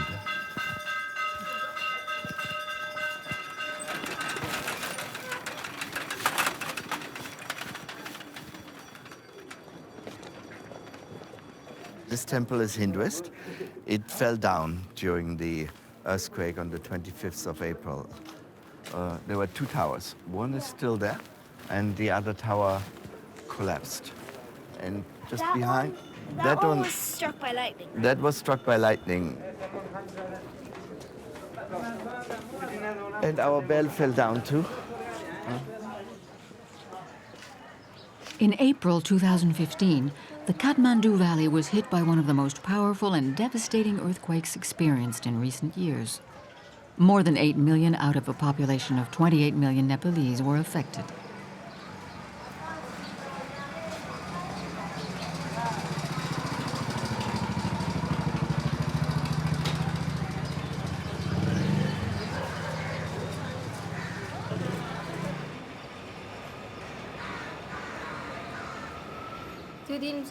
It was Saturday.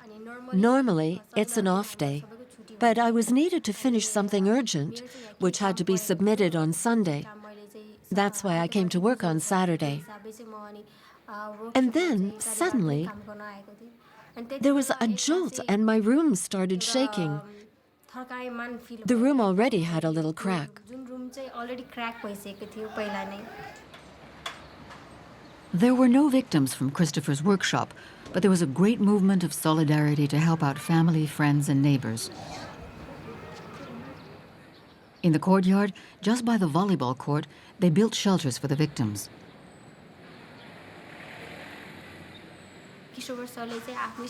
Christopher really takes care of his employees. Maybe that's why I have this strength. Me and my family are fine. If we have a problem, we have our company, our workshop. I will go and seek help there. Those who are in worse situations, who lost everything, who have more problems than me, I can help them. And I will go to help them. That's how I offered relief, to help people. So it's not me directing as a big producer the aftermath of the earthquake, but it's they themselves did that. So this was very, very nice to see that after building up of a team within the workshop, this team then worked within the community. There was a great sense of sharing.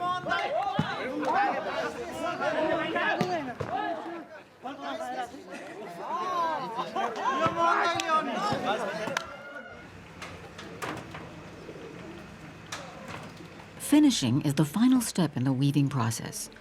The final step in some magnificent fabric creations, each one like poetry, made from these wonderful materials. Each one is painstakingly examined to ensure each rare, unique creation is perfect. Everyone in the workshop is fiercely proud of their work. I'm very interested in suspending time, which gives space for creation. When you do crafting, you have to create the space in which time can develop itself. You cannot tell a painter to do faster.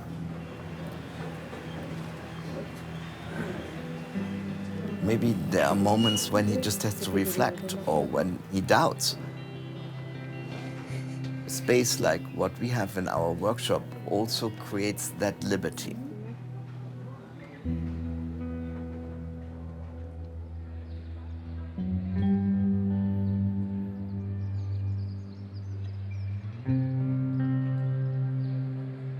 The future is work, and the future is more work and maybe more complex work. But this more work and more complex work has very much to do with my particular curiosity.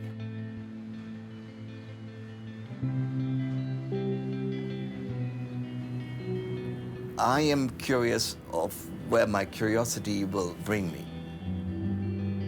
We are going on at the moment with the energy I can bring in. I think some people learn now enough that they could make their own workshop. This would be part of the philosophy we have to let everybody do what they think they can do.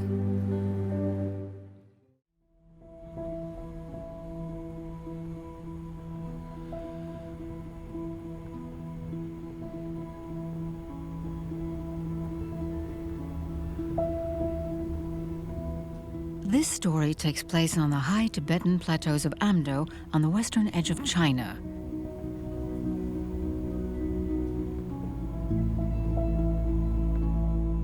It's the story of a woman who, at the age of 24, transformed her life and returned to the land of her ancestors. It's the story of a woman who set up a textile workshop in the last village of a lost valley in a place where heaven meets earth. It's the story of Dechen, who breathed new life into the yak wool trade, bringing pride, prosperity, and a future to the last remaining nomads in this part of Tibet.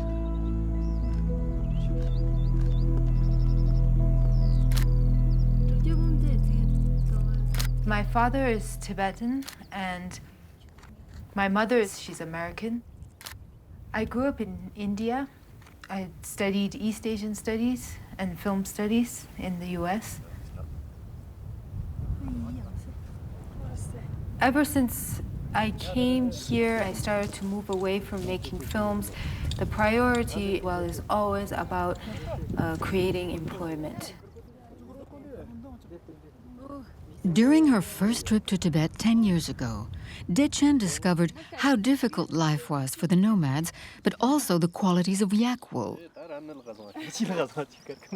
Since then, she has transformed the lives of these Tibetans and revived some age-old skills, establishing a reputation that reverberates around the world from Beijing to Paris. In this dazzling natural environment, Dechen photographs the fabrics, scarves, and shawls worn with pride by the artisans from the workshop.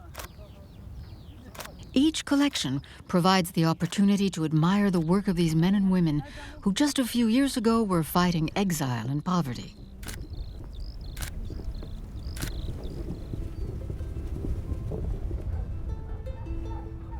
No trees grow here, 3,200 meters above sea level on the high Tibetan plateaus.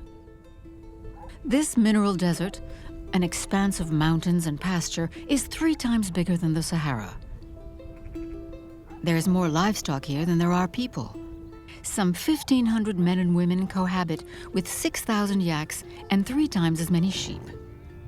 Families move from one pasture to the next, seeking out what they need to survive in this seemingly endless land, where temperatures can be capricious.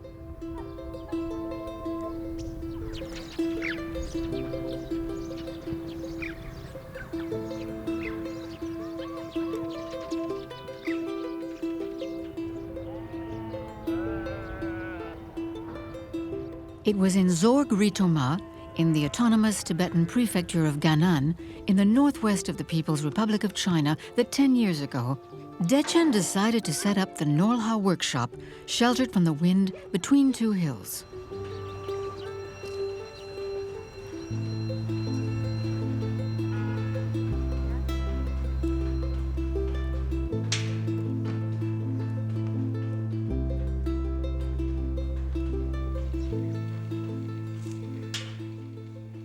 The word Nor, it can mean jewel, it can mean yaks, and it can mean wealth.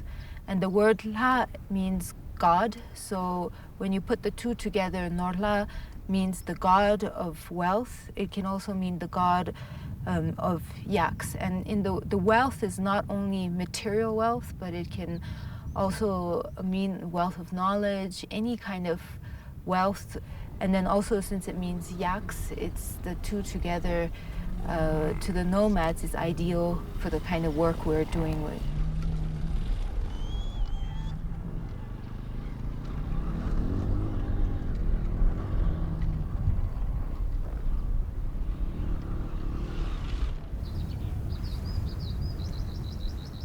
Yaks have always been at the center of nomadic life.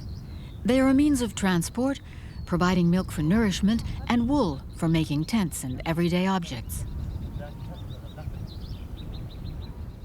When the cold season arrives, yaks produce a magnificent fiber, an incredibly soft down called kulu. Kulu, it's kind of soft layer of wool that the yaks have that really insulates them and keeps them warm.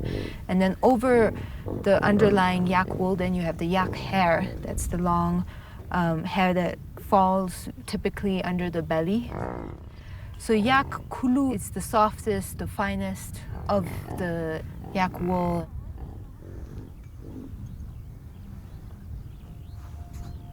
It was actually my mother who heard about these amazing fabrics that were made out of hand-spun yak kulu. So she had this instinct or this feeling that there would be a future in yak wool. And then for that reason, I came out here to start looking for yak wool.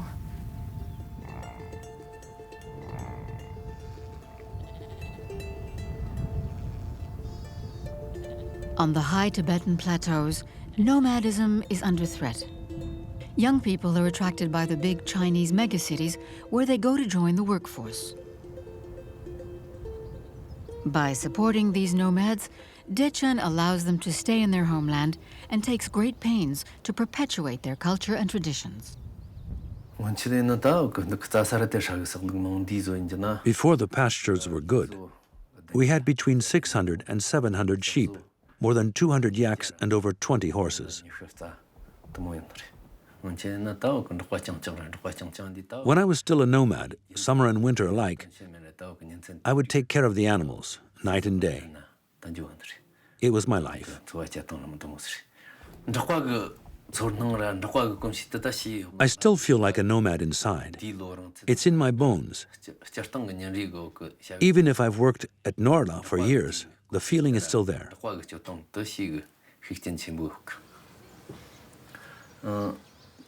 Now I'm the production manager.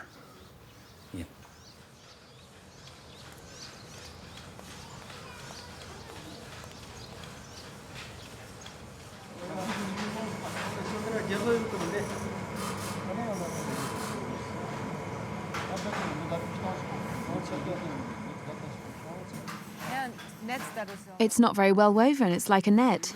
That way I'm using less thread.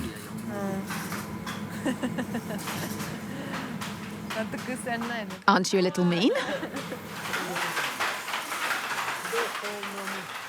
Which range of reds is it? Number 4, right? We don't need those two there. I like that one best. Which one do you like best? That one.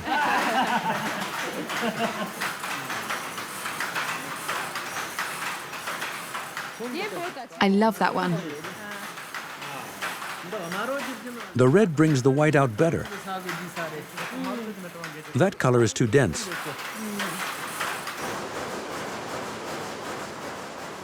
The workshop opened 10 years ago with 10 people, 5 men and 5 women. By the end of that year, there were 45 people. Spinners, dyers, weavers, dressmakers, pressers. Today, there are more than 100 people working there.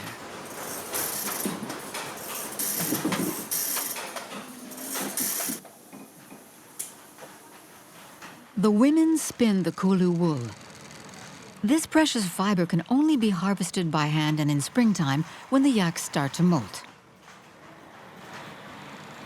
The Queen of Wools was used to make garments for Tibetan royal families and the Emperor of China. But the savoir-faire almost disappeared at the end of the last century. Today, Dechen is reviving this forgotten art. As they carry out their painstaking work, the spinners recite a prayer and repeat the mantra of great compassion over and over again.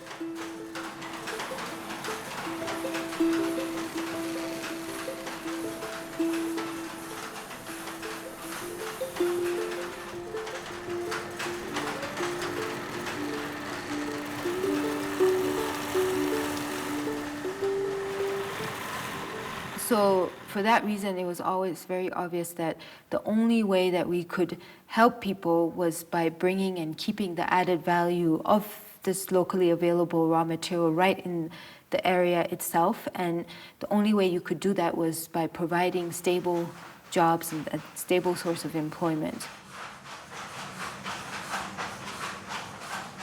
The workshop has no animals of its own, but buys the finest Kulu of 2-year-old yaks from a network of nomads who bring their wool every May.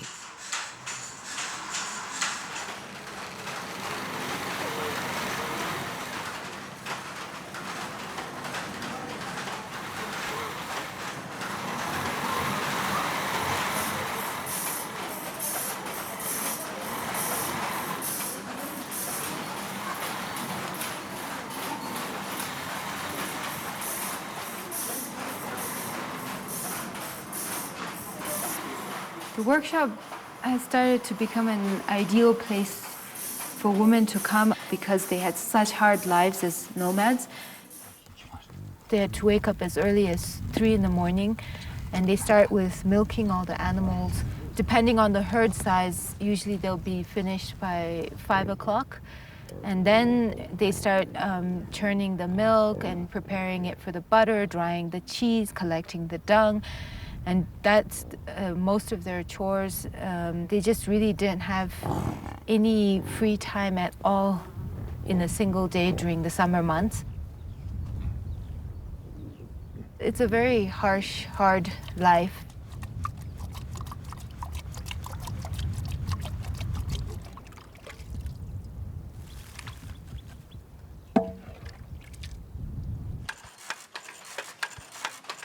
For them, it wasn't so difficult listening to someone telling you what to do. because they had to listen to their husband or they had to listen to their father-in-law or their mother-in-law or their mother anyways.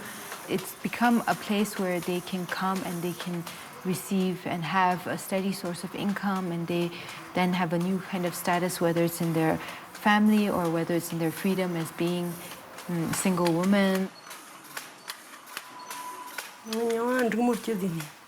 My name is Drukmuk Yi. I'm a weaver at Norla.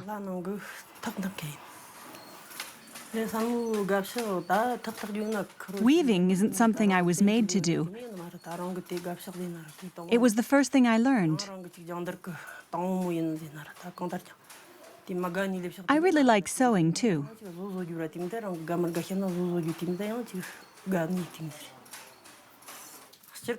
At the workshop, sometimes I get bored. We can't do what we want, when we want. When you get bored, you get really bored. But I say to myself that I'm no longer collecting bad karma killing animals. Now, I earn a living in a dignified way, and I like that.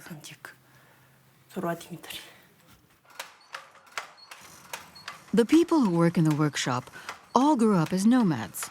Mostly illiterate, they know these vast rolling grasslands like the backs of their hands. The first weavers went to Cambodia to train.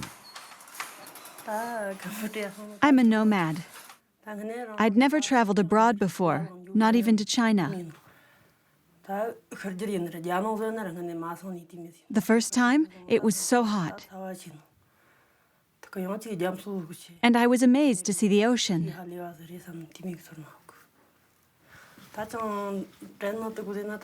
I remember it very well. When it's cold here, I think it must be nice to live by the seaside.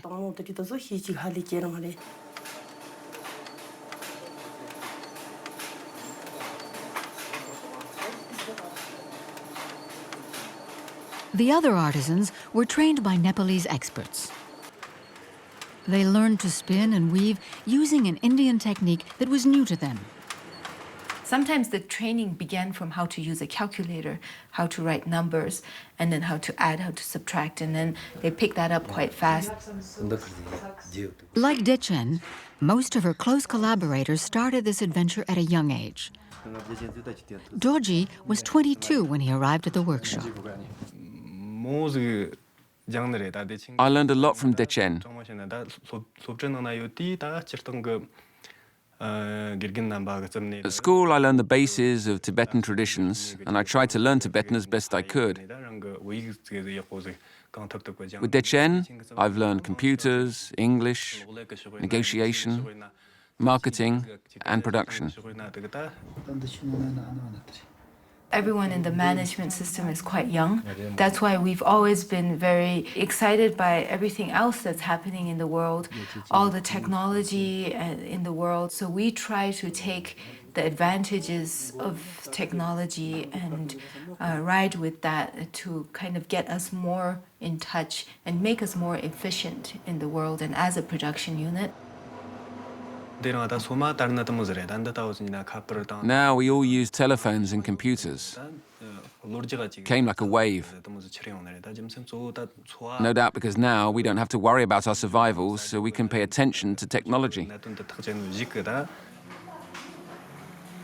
In the beginning, we had a meeting with all the managers, and we said, okay, we have to not allow phones to be brought into the workrooms. They have to leave it at the door, and we can give them a break to use their phone for 15 minutes in the morning and 15 minutes in the afternoon, but besides that, they can't use it. And everyone was like, that's just not possible.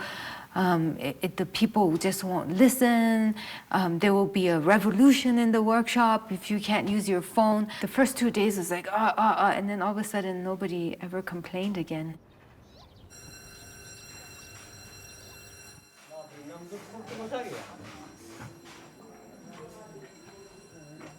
For years, the nomads were isolated. Now, men and women are connected from across all the regions of the plateau. They discuss the state of their pastures, livestock sales, and they share the beauty of a forgotten poem on WeChat. These communication platforms connect them to the rest of the world, thus preserving the Tibetan language.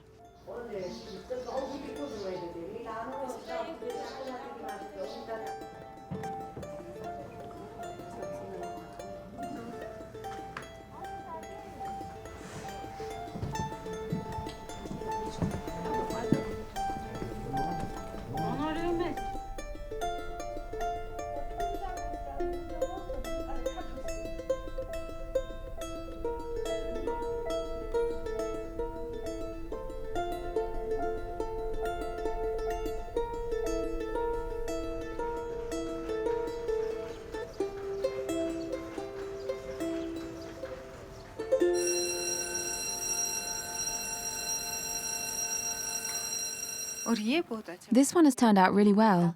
Did you put the thread in later? No, we made it like this. We made this design. Look, this portion here is quite broad, so it's really not visible. So I placed the thread in such a way here that it becomes visible. This one's very good. This one is very good. Both of them are good.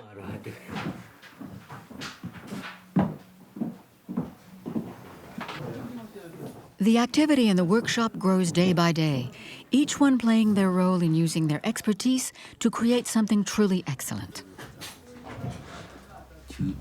The production isn't finished. There's still a lot to weave. As department head, you have to be efficient. You can't let anything go. For all these years, Dechen has been running the workshop on a daily basis.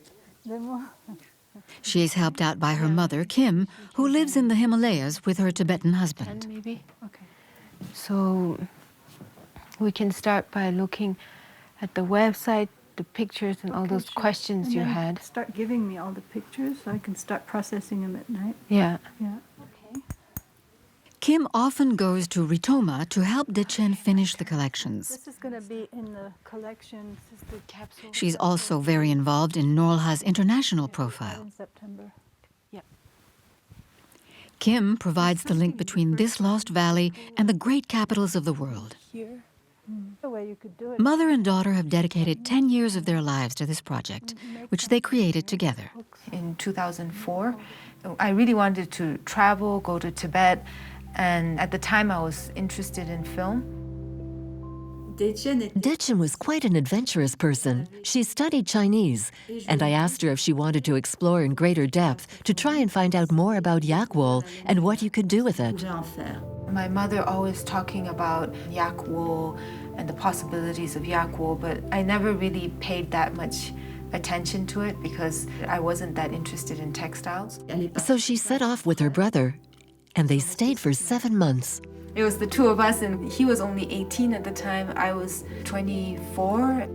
Nobody really took us seriously, and it was so difficult. Just people would laugh when we said we want 2 tons of yak wool. When I came here, I was very struck by the poverty. I'd never imagined it to be like that because when you're small, it's presented like a fairy tale. And when I came here, I found that it wasn't at all like that. It was a very tough life for the nomads.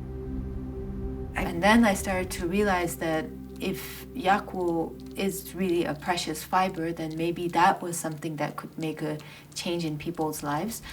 I was interviewing and staying with one nomad family, which turned out to be Tunko's family. I first met Dechen in 2004. At the end of the summer. It was gray, just starting to rain. She looked so young.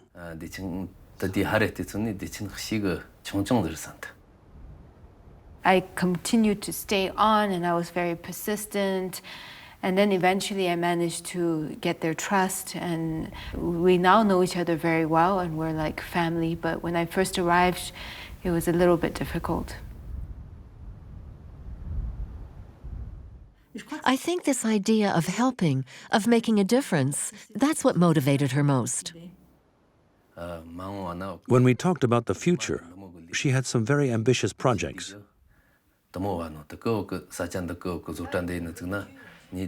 She wanted to create a business. I felt that I could trust her completely. He was just incredibly curious about the outside world, and he knew that he had kind of missed the bus in that he had never had the chance to go to school. So this would be his last chance to just hop on this bus that would take him and to the modern world or somehow bridge him into the modern world. So he was very eager to take that risk and take that chance. I remember. I'll never forget her. And I knew the kind of commitment that people like Tunko had made to this project, so it wasn't just about me anymore, and so it really wasn't really an option, and I always knew that if I started this, I had to live here, this would have to be my life.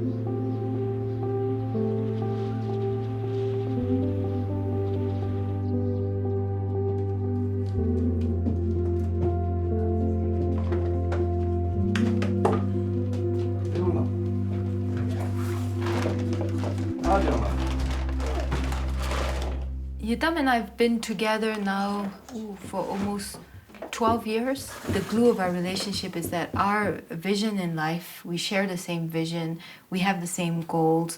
We now each have our projects, and this has been great because he has his project of focus, which is the camp, and I have Norla. We have two daughters. The younger one, her name is Deyang. We all call her Baby D.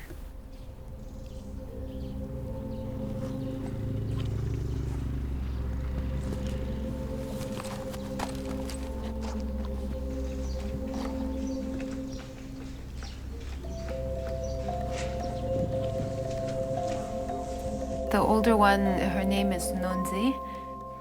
She's already got all these business ideas, and she's already thinking about what she's going to do when she grows up.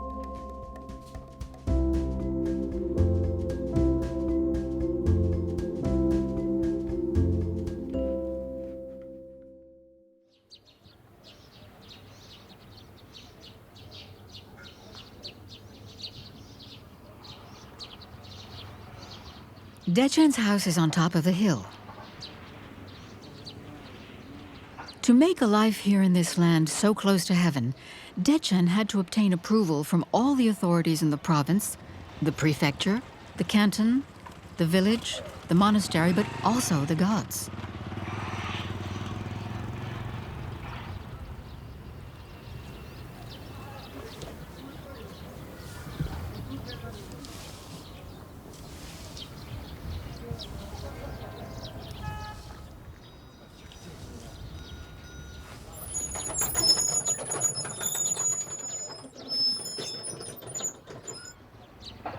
The site of the workshop is very special. In 2006, it was covered with ruins.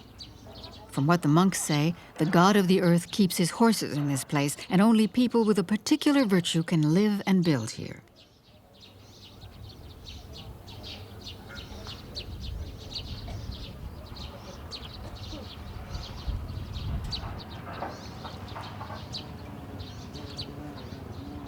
Currently, the workshop covers half of the hill under the watchful eye of the divinities. From the beginning, it was always so important for me to have a beautiful environment to work in. I really needed the people who were working to be happy, to be warm, to be comfortable. And one of the things that, from my experience, that I've realized is that light makes you a lot happier, it makes you lighter. If you're in an environment that you kind of respect, then you start to respect the work that you need to do.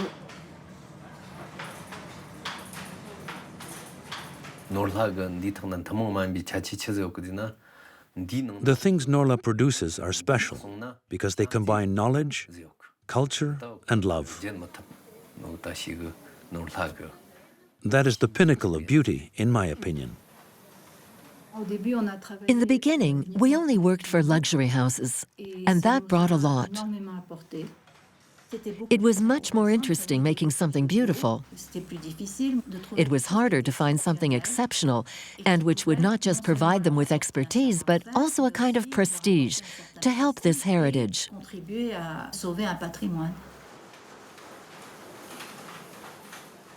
It made us more rigorous about the work. It gave us a certain eye.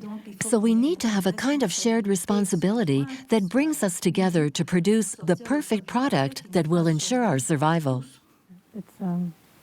That's a really nice one because you can put these really crazy colors, and then you get just a hint. It's the same kind of thing as this. Yeah. You just get the hint of the crazy color. Yeah. I don't know. I like the idea of choice, a little bit of choice. Sometimes you do too much choice and it gets too confusing, but I like this one also.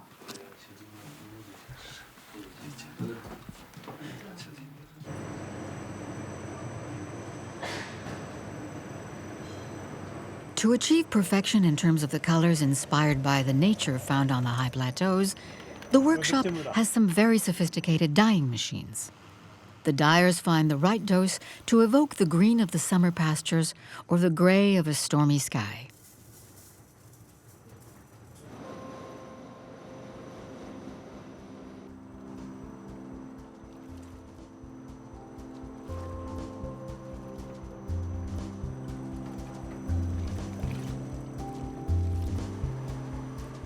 Red is a sacred color for Tibetans.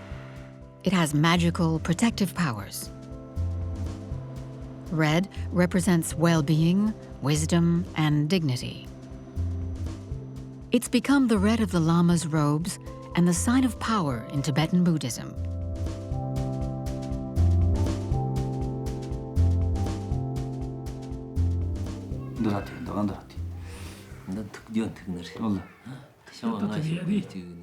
If we put 5 lengths, we should have almost 5 meters. Oh, there aren't 5 lengths there. Yes, there's one that is 5 lengths and another one that isn't. This one is 5 meters. This one is smaller. I'll try it before buying. The color is very fine. It's lovely.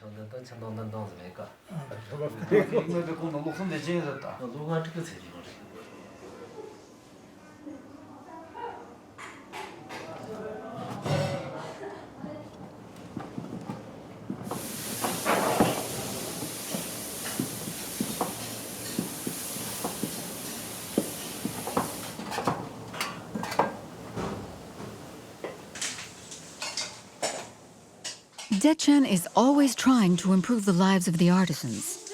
Some live in Ritoma, but others have to walk long distances to reach the workshop. At 7 a.m. and at midday, the employees are served hot meals.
Close by the workshop, the basketball court is a place of relaxation, where Noor Hatim regularly plays against the Ritoma monks.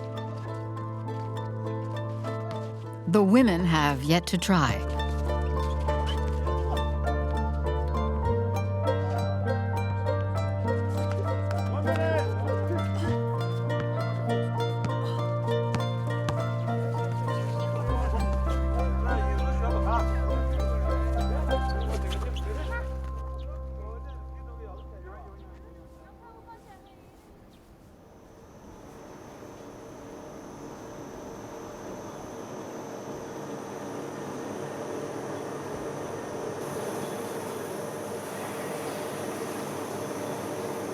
A fabric can be woven, knitted, or felted. Since ancient times, Asian nomads have used felt in their daily lives to insulate their tents and for clothes. Kulu is often combined with sheep wool to make lighter-colored garments. These pieces of wool are then carded by machine to aerate them and remove any natural impurities. These flexible, homogeneous ribbons flow from the carding machine like a fluffy cloud.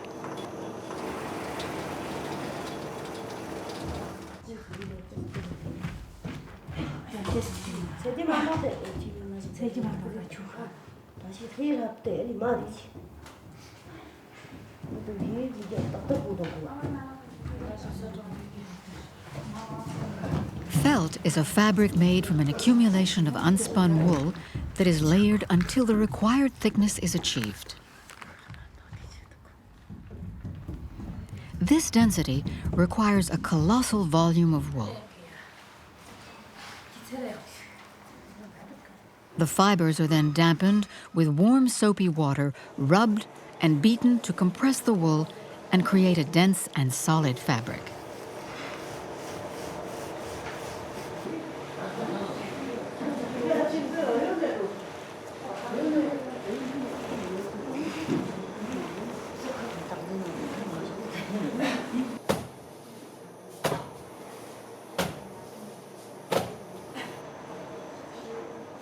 With the felting, we've always had a problem. The finer you get with the felt, the more difficult it is to achieve a complete evenness. So if it's 300 grams, to make sure that the whole panel is evenly 300 grams and not lumpy on some sides. Every time they brought in the felt panel, we'll pick it up and look at it in the light, and then we'll say, oh, this and this and this, that. And finally one day the manager was like, actually, if we had a light that we could see that before we felted, then I think we could solve it. And I was like, are you sure? And he said, yes, we just need a big table with lights. Sometimes their inventions were a little bit crazy and they didn't work out. So I was like, okay, first let's design a mini table of what you're saying and see if it really works. And then we'll make the bigger table. So they went to work and they designed a small table and they put the light on, and then they said, see, it's working. So finally we tested it by making one big table, and I mean, it worked. It's very obviously has become the solution of how we make very even, fine felt.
Tibetans love their hats.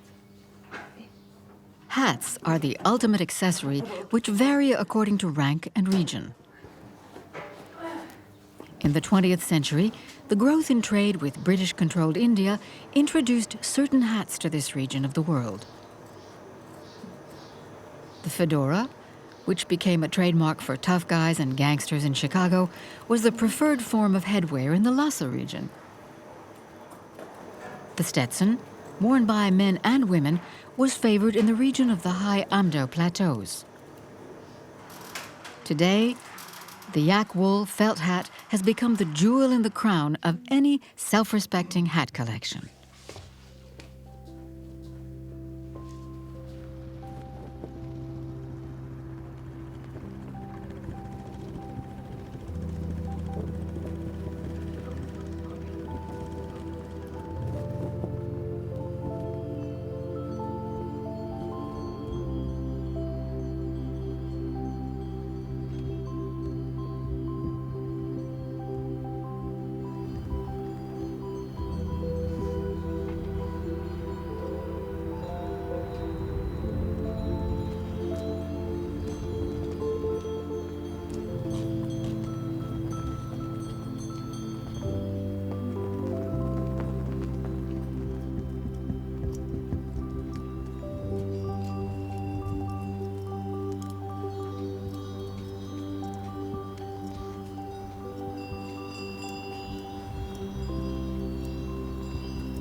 Not far from the workshop, there's a single road, a long concrete ribbon linking Ritoma to the rest of China, a vast place where modernization is making huge strides.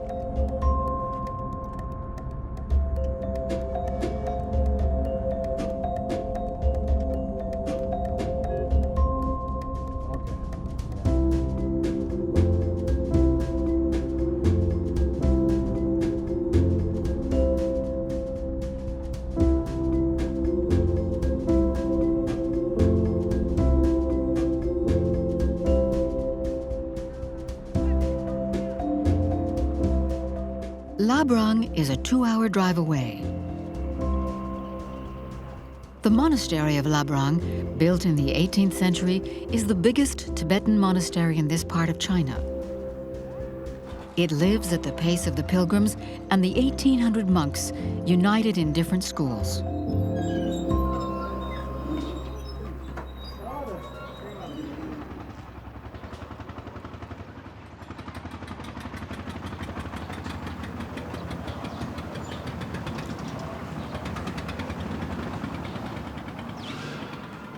The biggest study center is that of the Gelupas. It's one of the main schools of Buddhism.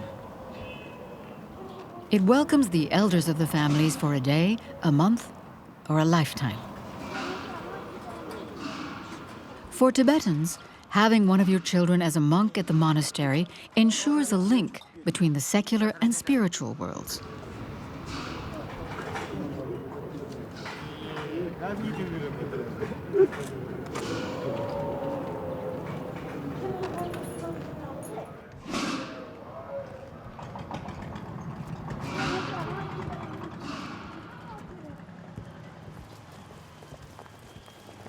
Every week, Dechen comes to her store in Labrang, and while she's there, visits her husband's family.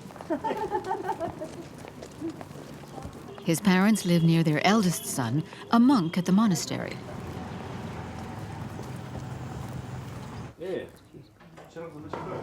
He welcomed Dechen during her first trip and taught her the dialect of the high plateaus. For the monks' robes, they need one for summer, one for winter, and one that is yellow and blue. We can make other types of robes too. You're going to buy a wallet? I like the wallet. A friend bought one. He said, "Don't you have one?" I answered, "I haven't bought one." "Why buy one?" he said. "Just help yourself."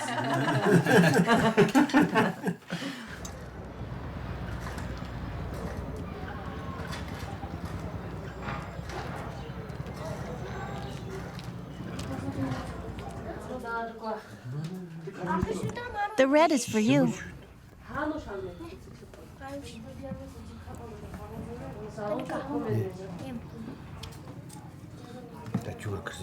Really? You're helping me choose too?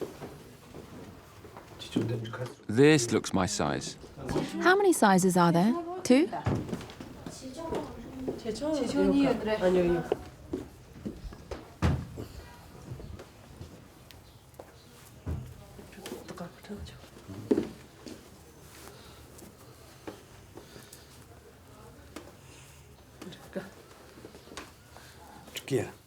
Yes, it's perfect.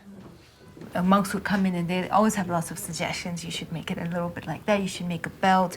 You should make a hat, maybe a sock. So based on these kind of demands, we've slowly put together a monk's collection. And now that's our biggest selling item locally, actually. Monks are especially sensitive to quality because they're very used to dealing with beautiful tankas or beautiful statues or always the traditional kind of buildings. They're done with the best stonework people and best painters. And they're also very sensitive about where products are made. Very few products are well made and successfully made in Tibet. We're really proud in almost being the pioneers in the modern world of being a truly made in Tibet product.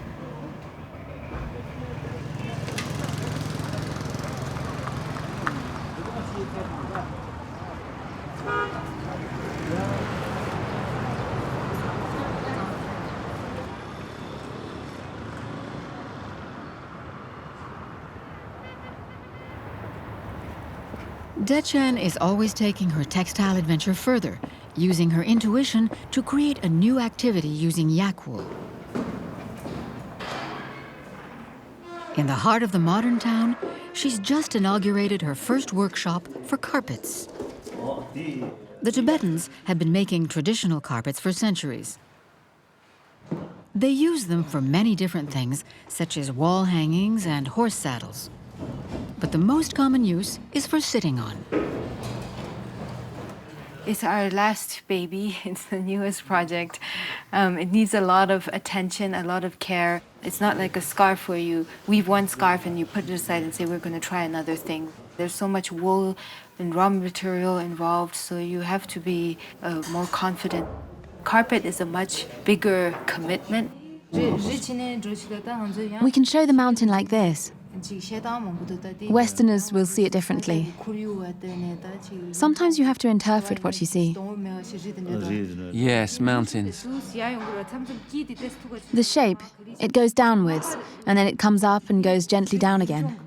That's how landscapes, the mountains do that. When you look at it, that's what you see. Yes, like a wave. I get it. We're trying to integrate yak wool into our carpets. Traditionally, the carpets have always been made with sheep wool, but it's a whole process of testing because the fiber, yak wool fiber, is very short, so we're not sure how well it will work in carpets. We're starting this workshop in collaboration with another village.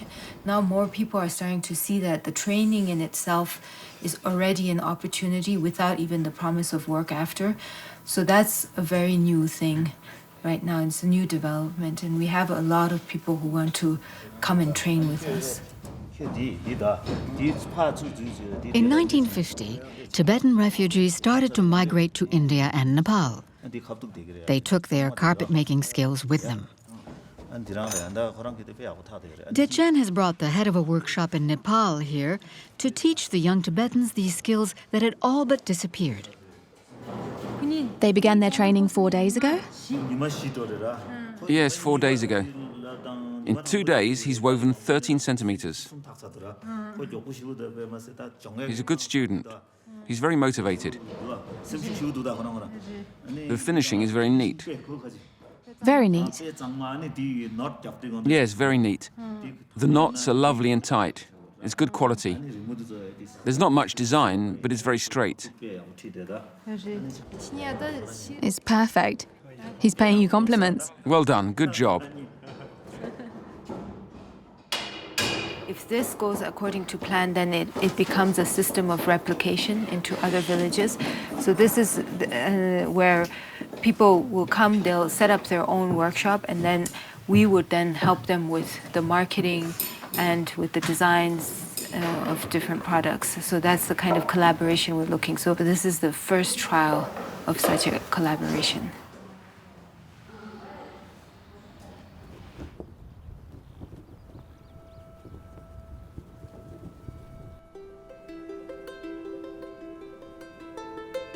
For Dechen, this is a new chapter in her Tibetan story.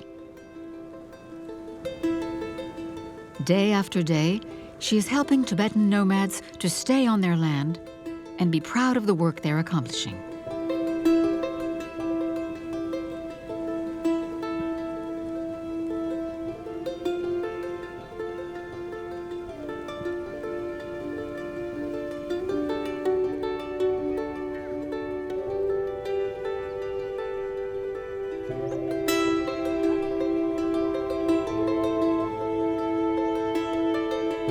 My images are always about representing what Norla is and the story behind Norla in as little words as possible.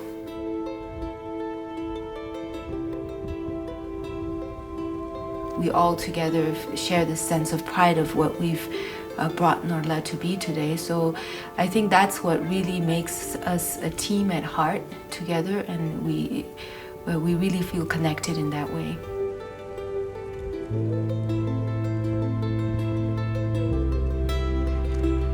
Something we're trying to build that's timeless. So whether it's in the product, it's something that you can wear but you can pass down, it can live through generations.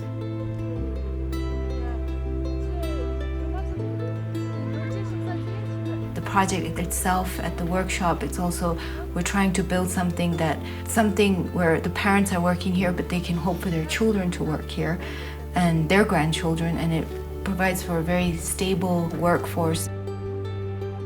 In that way, we're trying to build something that will survive through generations, and so I would say maybe timeless is the word for Norla.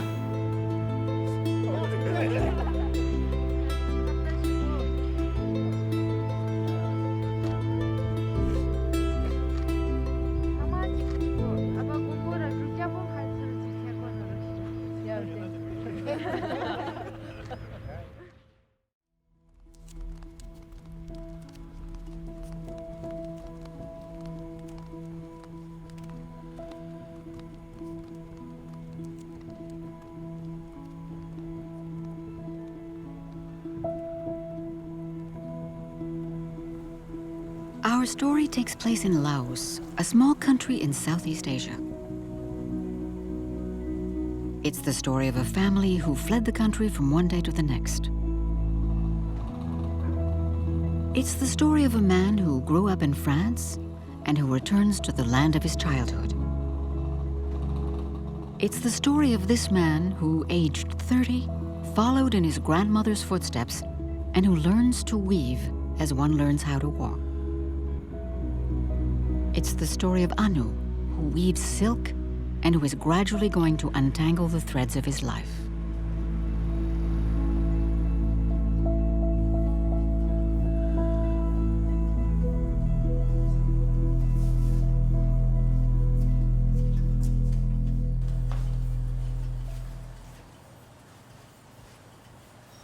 Anu is a textile designer working in interior decoration. In the space of a few years, he has established a workshop which sells its exceptional silks around the world. Paris, London, New York. His creations are today used and admired by the leading decorators.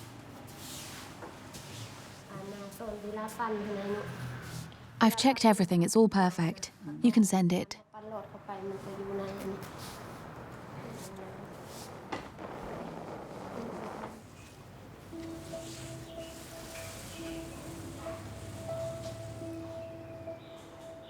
His fabrics have names like palm tree, monsoon, or fleur de champy. They are inspired by the creations of his grandmother, which have fed his imagination since childhood and which gave him the taste for Laos.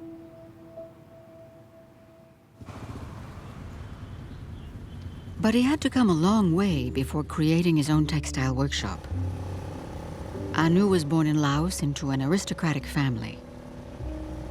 In 1975, when the communists came to power, the monarchy was abolished, prompting the exodus of more than 10% of the population. Anu's family was among those who left. He was 4 years old. Anu was raised in France by parents who refused to even utter the name Laos. The whole family left in a hurry, with very few belongings. They thought it was really just a crisis that would last a few months, or maybe years, but my grandparents never went back. None of them. In Paris, Anu worked at the Ministry of Culture.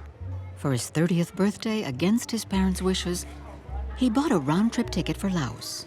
He never used the return ticket and has lived there ever since. Not long after arriving in Vientiane, I was wandering the city streets and I saw a majestic house. I immediately felt a sort of attraction.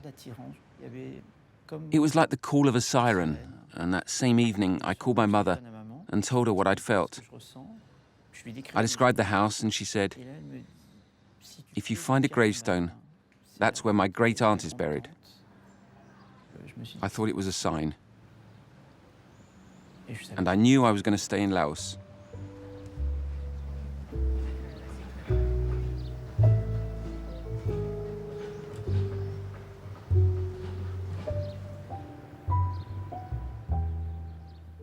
I've always been fascinated by textiles.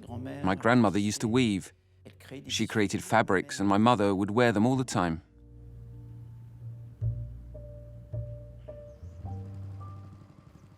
I'd spoken to my grandmother about my wish to take over a textile company, and my grandmother told me, if you really want to get into textiles, you have to track down a man called Pieng, the master of my workshop.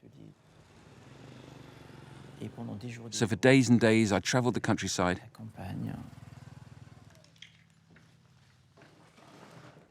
I asked everywhere, "Do you know Pieng? He's a weaver." I got lost. I came face to face with a man to ask him the way, and when he saw me, he said, "You look like someone I know. You look like your father, and you look like your mother, and I knew you when you were little." And I realized it was Pieng. Oh, hello, hello. It's been such a long time. And that was the second sign telling me to stay in Laos. Pieng was the head of the workshop where Anu's grandmother worked. More than a simple textile worker, Pieng was a close family friend. He kept the 2 looms that belonged to Anu's grandmother, Oradi, when she fled the country. Oradi belonged to one of the biggest families in the kingdom. She used to make cloth which dazzled the queen. Her diplomat husband was a private advisor to the king. During an official visit, she discovered the silk makers of Lyon and drew inspiration from them to enrich her own creations. She now lives in Australia, far from the banks of the Mekong. Anu embarked on the path of textile making, aided by Pieng, who was his mentor for several years. Pieng helped me a lot. He taught me to weave. He taught me to put patterns on a warp. And he made me understand what's involved in weaving, coloring, dyeing, spinning silk, and all that on my grandmother's old looms.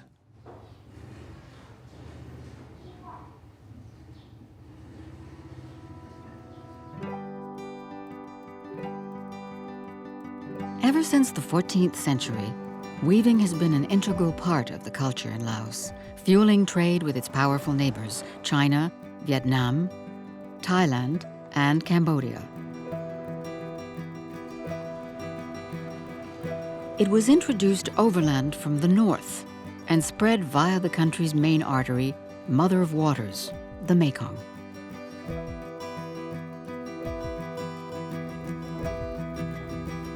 Textile making has been enriched by the contributions of many ethnic groups with different languages and customs. This is part of a weaving tradition that goes back 1,000 years. Weaving has a dual function: for clothing, but also to give these ethnic groups an identity through motifs and colors. The arrival of the communists in power in 1975 undermined this tradition, although in the 21st century it is being revived.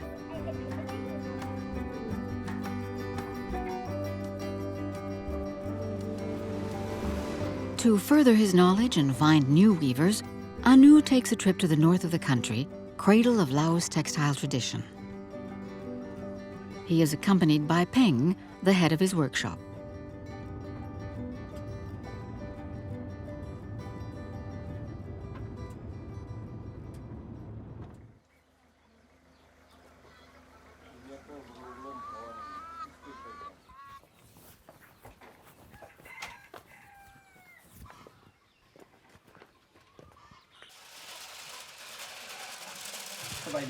Hello. How long is the thread?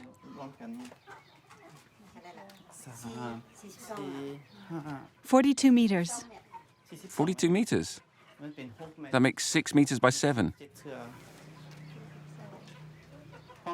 Could we do that in the workshop? No, I don't think so. Why not? It's difficult when you have to pull the thread. It's not tight enough. No, but our weavers have to use all their strength. Here they do it differently.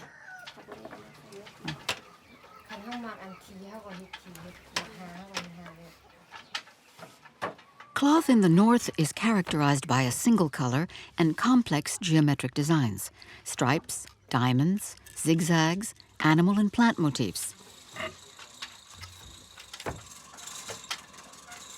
Each motif has its own meaning: stripes for nobility, the diamond for knowledge, and the naga, a fabulous animal with the body of a serpent shown with 1 or 2 heads, which is the all-powerful protector of Laos, source of all life.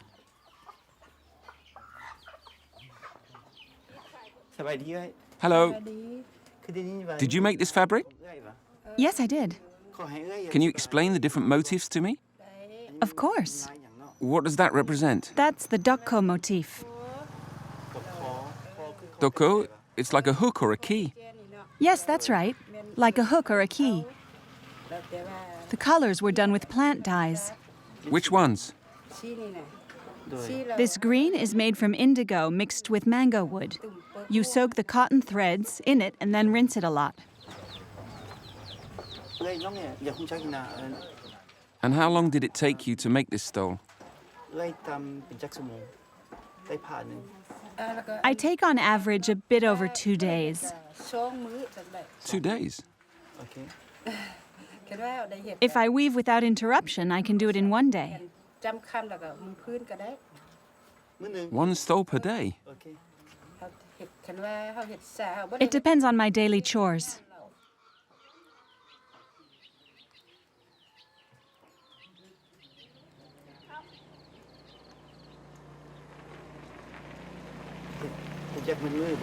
What would you like to do? Weave between daily chores or become a professional weaver? It depends. Often it's hard to organize my day. The field is a long way, and it takes me a long time.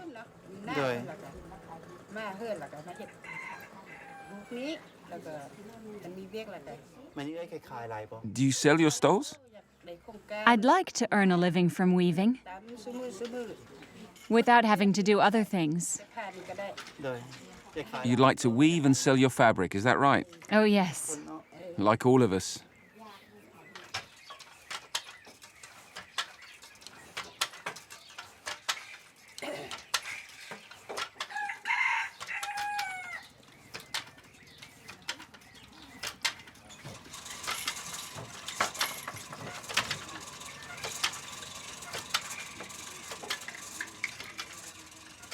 Anu modernizes these geometric motifs from the northern regions. In his workshop in Vientiane, he weaves them in silk on a larger scale. There's already a centimetre of length just in the repetition of motifs. Which means if the motif is repeated 15 times, it will make a difference of 15 centimetres. So when we make a piece of cloth that is 3 or 3.5 meters long, we'll have 15 or 20 centimeters of difference depending on the repetitions. In fact, they're a lot less concentrated on their work. There's too much going on around them. The children, the hens, the rice harvest, the cooking, the kitchen garden. They lose the thread of weaving and therefore concentration. So for us, it's going to be a real challenge for us to make it work. I really like this fabric, I really like these women, and I'd like to be able to collaborate together, but on a much more professional basis.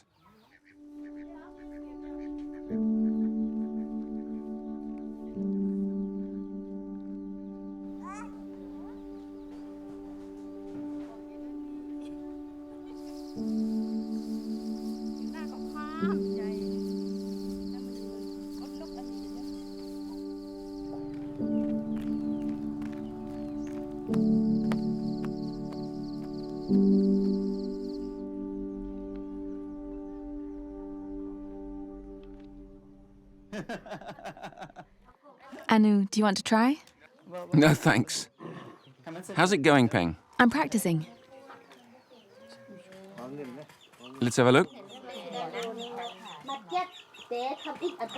She's doing very well. Don't compliment her. That's not the right thing to do. Not at all.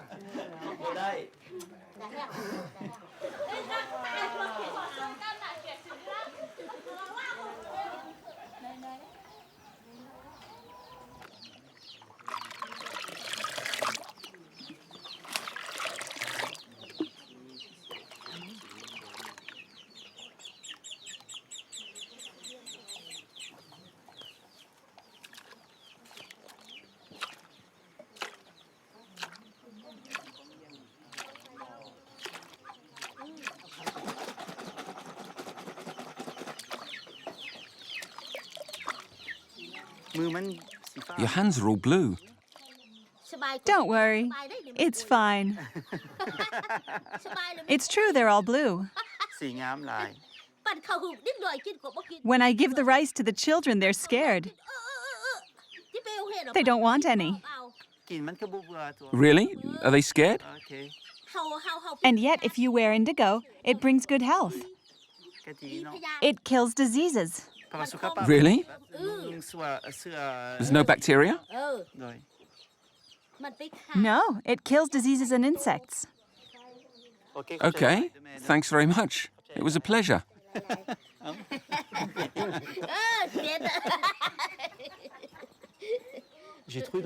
I met some very endearing people in this village. For example, the woman doing the indigo dye is totally absorbed by her art. She explained how she uses sunflowers to keep away evil spirits, to protect her jars of indigo, and make sure the dye produces nice colors.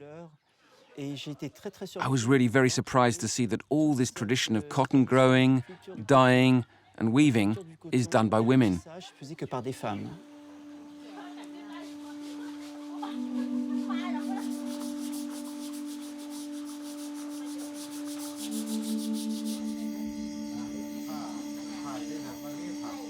On the eve of Anu's departure, the villagers hold a ceremony called Basi in his honor.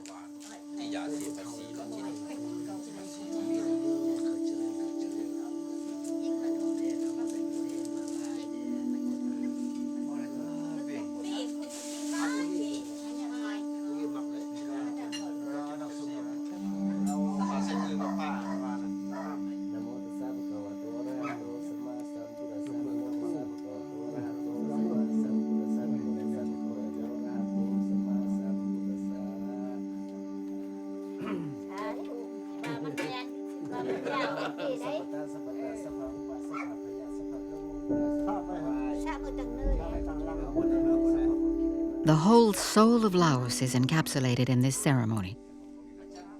It involves naming the 32 souls associated with each part of the body and which tend to diffuse. Dozens of cotton threads represent wishes, which are tied around the wrists of guests.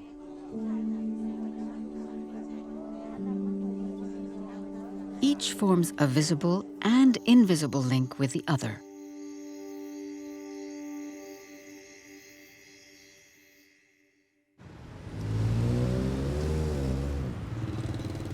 Vientiane is the capital of Laos.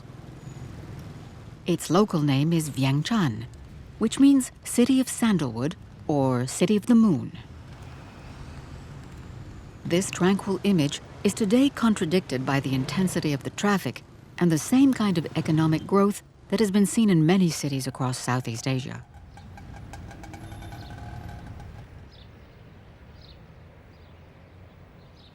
For 14 years, Anu has lived in the Sisatanak quarter, not far from the Mekong. He chose to set up his workshop in his house.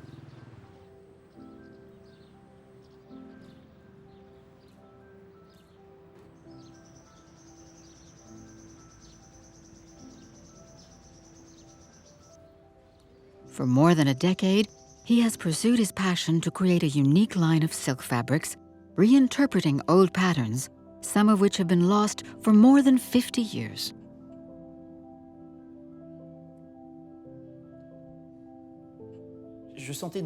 I saw reproductions of the past, but no renewal.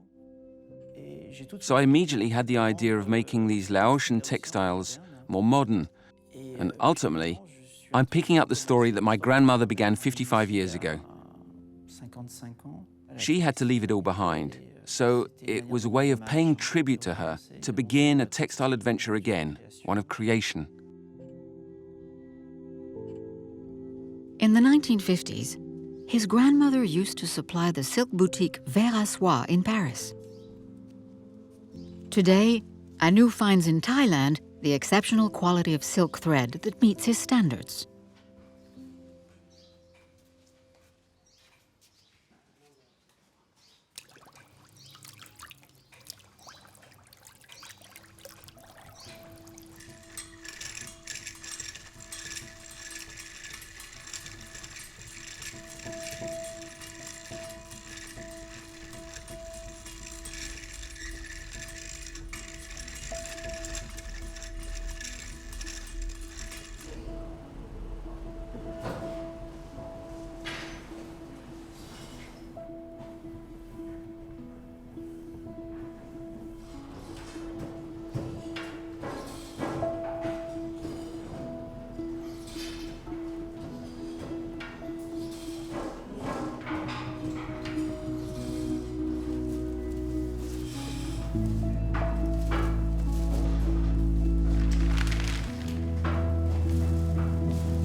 Textile is the marriage of the head, the thread, and the hand.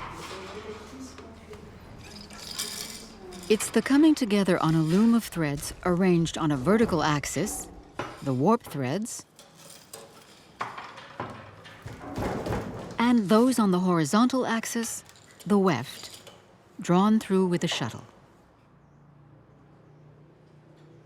Slowly, the weaver draws the motif on the warp threads using a knife like a pen.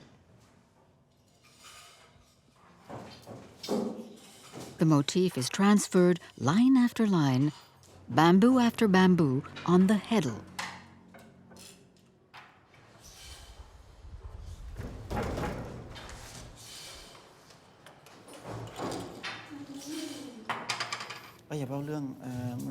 You told me 12 battens are missing. so we have to remove 8.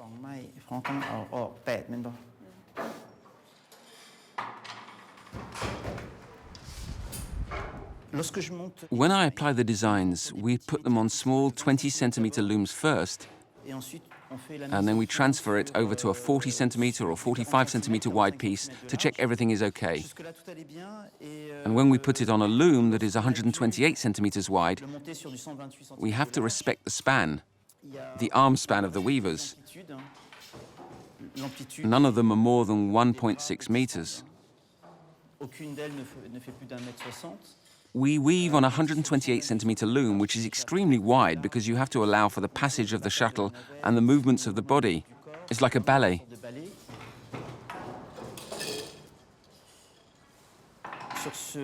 On this motif, maipao, which represents a palm leaf, there are 110 battens to hold each level, so 110 levels. So it needs to be lifted 220 times to have a full motif. So we had to sacrifice some of the complexity. We had to remove 8 lines so the women could work comfortably. The compromise was to make a beautiful design, but without there being any difficulty for weaving, so the weaving could be close to perfect.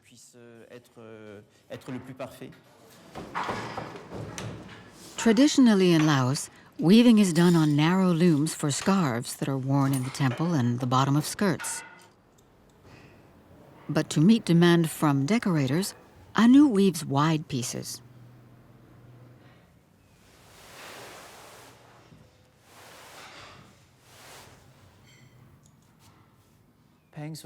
Peng takes care of quality control, which ensures our excellence and means our products are practically faultless. She has a very hard life. I hired her as my cleaner to begin with. I learned to weave with my mother when I was a little girl. I was 8 or 9. My father died when I was 16. I had to leave school and stay at home to weave sins, traditional Laotian skirts, and sell them at the market.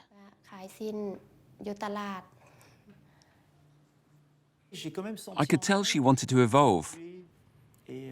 Over time, she took over quality control. And now she's my director of production. In fact, she's in charge of everything. In this company, we work together like a family. Everyone has to get on because we eat, work, and drink together. If we encounter a problem, we can talk about it. It's not like there's a boss and subordinates. It's more familial.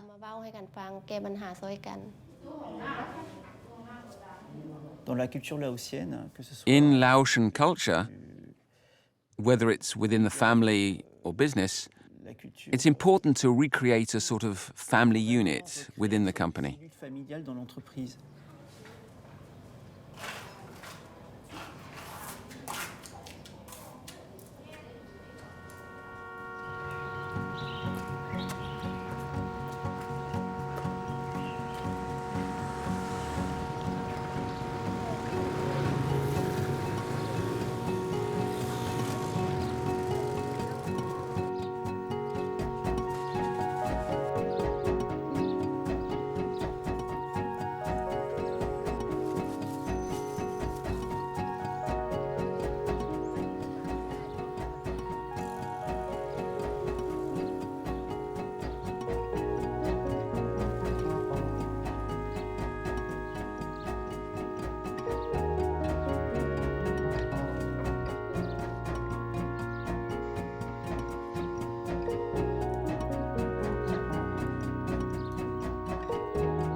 In a sheltered spot near the workshop, Anu creates his own colors. Laotian recipes are passed on orally. So when he learnt dyeing, Anu carefully noted down all his experiments on little pieces of paper, thus mastering the alchemy of colors.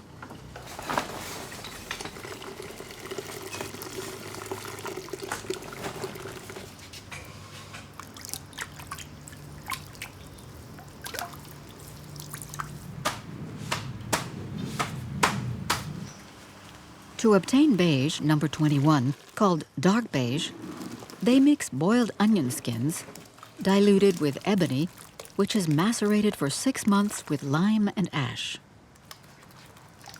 It's a disgusting putrefaction that stinks, with worms floating about in it. But it will produce a beige with gray nuances going from silvery to dark gray.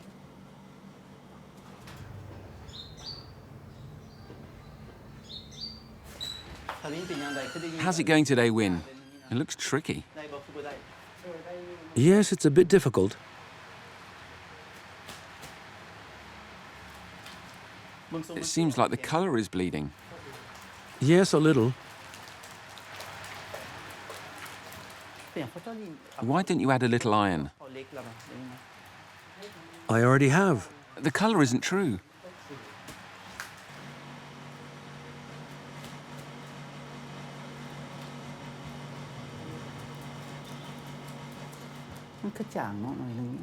It's too dull. I don't understand. What can we add? Some onion?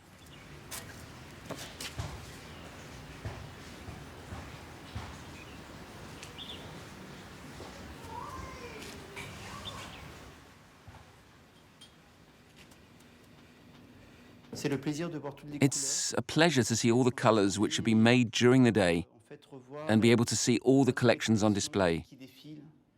There are certain colors that we don't use often, and when we do a special order, obviously we see them again. It's as if they're reborn. And then, in my head, I can imagine other combinations of colors. I like that sound. Sounds like snow.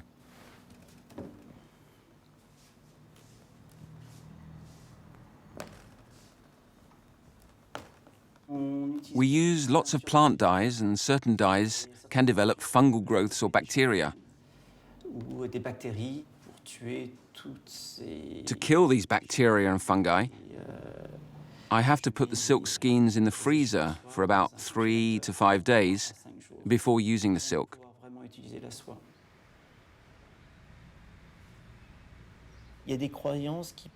There are some beliefs which are absurd, yet are at the same time understandable.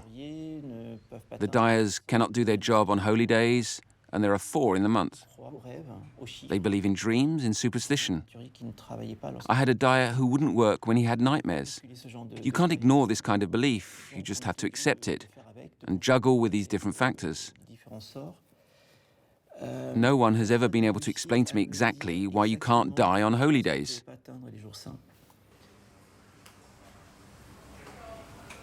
The people of Laos are animists. They live in a spiritual world. If a leaf quivers, it has a meaning. When rain falls at a given moment, they try to understand why. They believe in ghosts and beneficent spirits.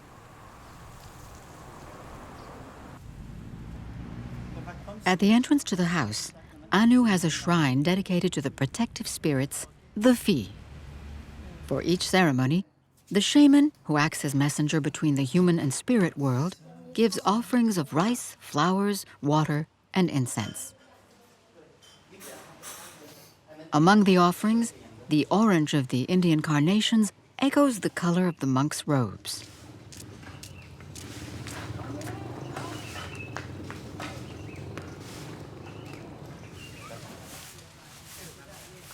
In Laos, shamanism and Buddhism have always played a major role in daily life.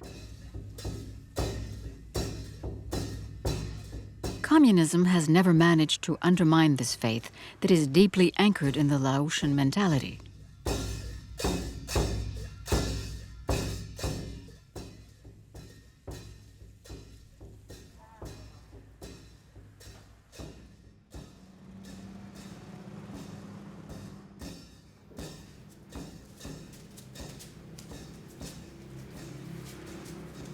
Anu built his faith over the years that he spent in Laos.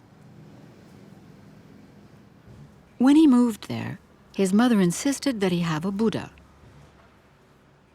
Every fortnight, he offers it a tray of 9 fruits, selected according to the rules. As long as he looks after it, his Buddha will protect him from evil spirits.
The fabrics made in Anu's workshop combine hand weaving and contemporary design. To achieve excellence requires an exceptional level of craftsmanship. That requires attention to detail and great patience. It's also a team effort. So I create the motif, I sketch it on a piece of paper, I explain it, I pass it on to a person who transcribes it onto the loom with all the constraints of the warp and weft. Then we have to adjust it to obtain the real proportions and the design I've got in my head. To make the most complex motifs, the weavers produce just 6 centimeters of cloth per day. In Laos, you really have to learn to be patient. You have to learn to look at people.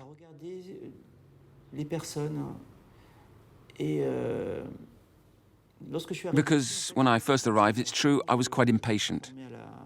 I was raised according to the French or European Western model, and we have a certain impatience. We want everything to be immediate. By contrast, the Laotians really look at the here and now. We're weaving today, we're weaving tomorrow. That's the way it goes.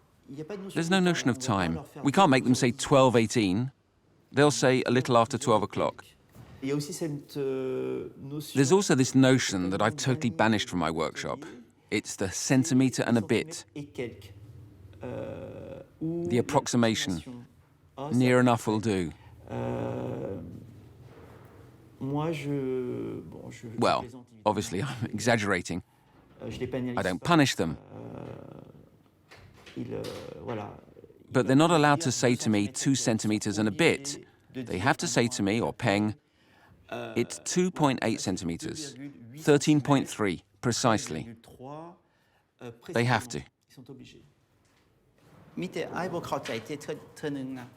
I don't understand why these 2 samples are different. Look here, the motifs are different. Why is this width different to that one?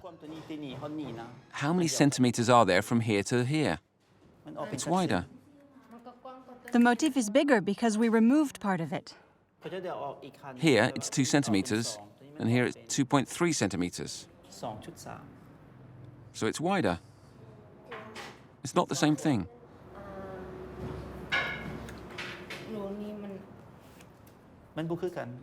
You'll have to start over. We'll look at it again tomorrow. We'll use the same thread. It's pretty, no? What do you think? And this motif is nice too. I'm not criticizing you. I'd just like to understand.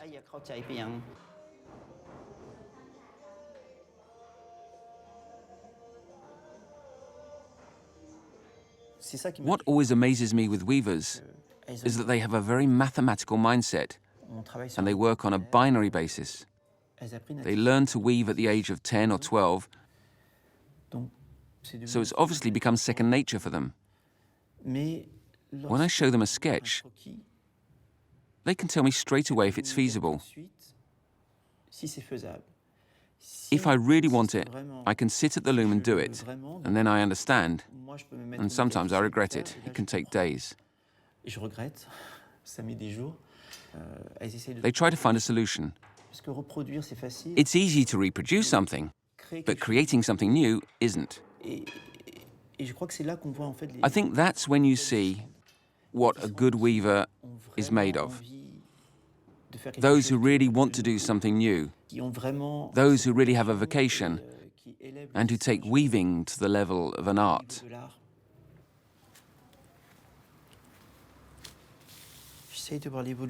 I try to follow the evolution. I know that those are the first, because we did that on a black warp. And then there are 1, 2, 3, 4, 5, 6, 7, 8, 9 versions, which took 6 weeks of design on that pattern. It's only really when you get into it and read the motif line by line that you understand why there are changes. It's a question of modifying until you find a sort of balance that only I can understand. There's a sort of form that I wanted, a certain abstraction on this motif, whereas there's a very strong image of a naga.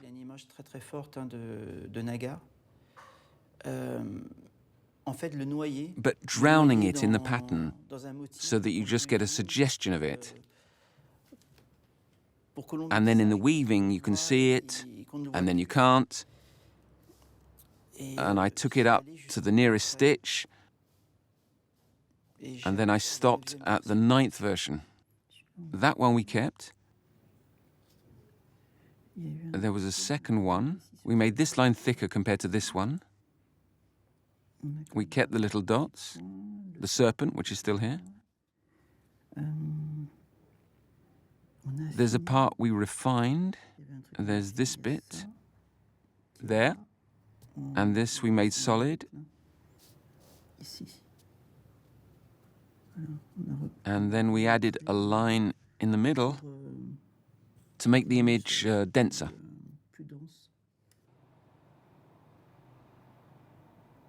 Anu is putting the final touches to his latest collection, imagining names which convey the designs.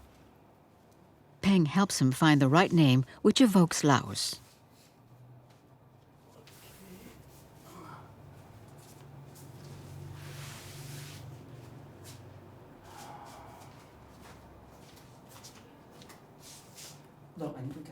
We're going to give a name to these 2 motifs. The first will be jasmine flower, and the second motif will be yucca flower. What do you think? You think?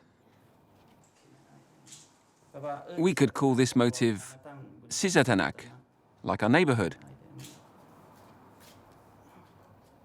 4 nagas. 4 serpents. We should note these names to send some to the UK, to France, to America.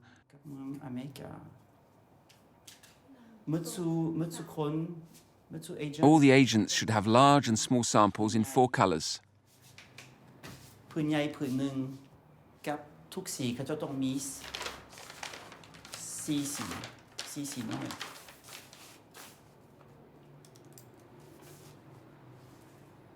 The quality is incredible.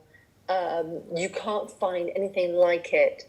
It's something extraordinary. Your colors are amazing. And that's what everyone, whenever I show the samples to anyone, they just go, oh my God, I love this.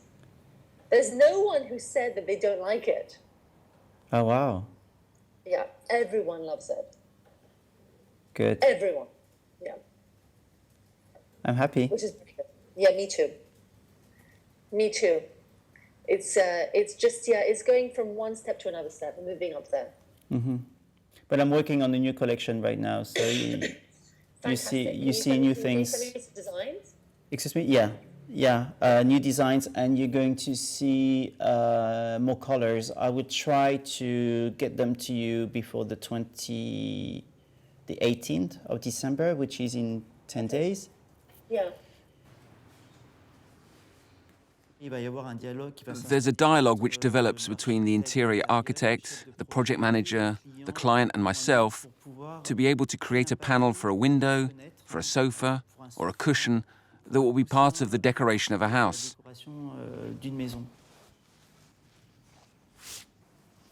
When you think that a panel like that, a sample that you send like that, which will end up in a designer studio folded up at the bottom of a drawer, that's 3 days weaving. And that's what can be a bit painful at times. When I go and visit the decorators and I say to them, "Where's the fabric I sent you last week?" And they answer, "I don't know, we'll have to find it." And they fetch out a big cardboard box and fish it out from the bottom, all screwed up as if it was a piece of rag. That really hurts. But in the end, it's fascinating to know that you can achieve an incredible result that could end up in a magazine or in the home of clients like Michael Bloomberg or Jennifer Aniston, people like that. It's really fabulous to know that a little workshop in Laos with just 10 people can produce interior decor for Hollywood stars. It's really great.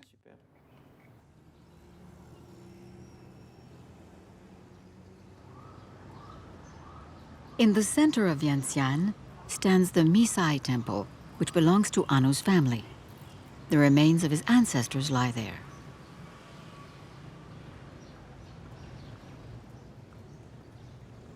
When Anu arrived in Laos, people were always asking him who were his parents. For the man in the street, although he was born in Laos, he remained a foreigner.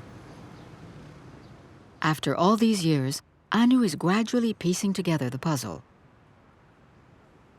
The family, textiles, Laos.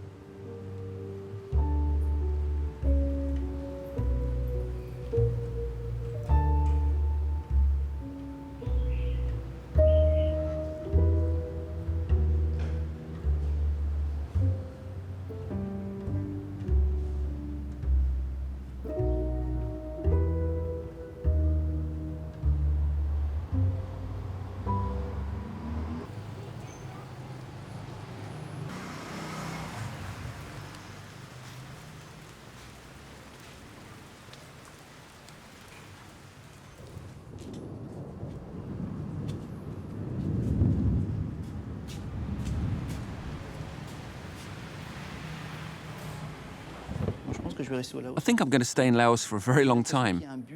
I feel as if there's an objective here. It's true that when I used to work in France, life was good. I had a good job, a nice lifestyle, but here I feel more complete. There's a sort of spirituality. I've also got the impression of finding the roots which were missing when I was little.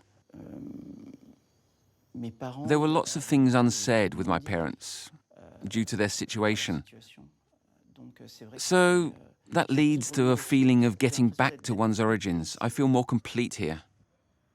I also have the impression that I'm finishing a job that my grandparents had started, because my grandfather was extremely attached to Laos. He was attached to France too. My grandmother admired France, but her life was also here.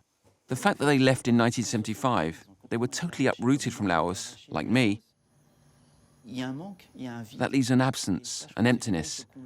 And I think you have to fill that emptiness at some point or another. I think my grandmother is proud. I think she's very touched. In fact, I know she's very touched.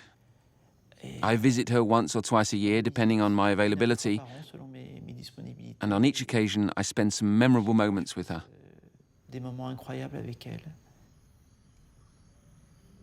She's pleased to know that I took up a craft that she had to abandon, and that she can relive the past through my fabrics.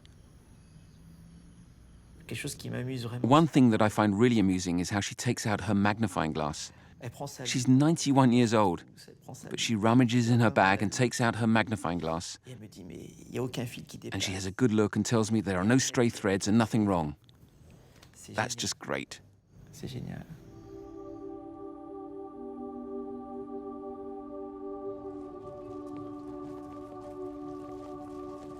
Being in Laos allows me to be more Laotian.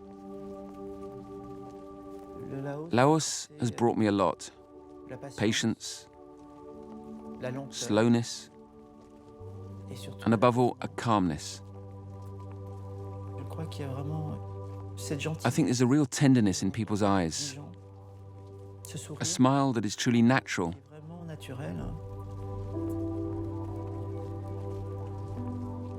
And it's that slowness which allows you to do some amazing textile work. I couldn't have found that anywhere else.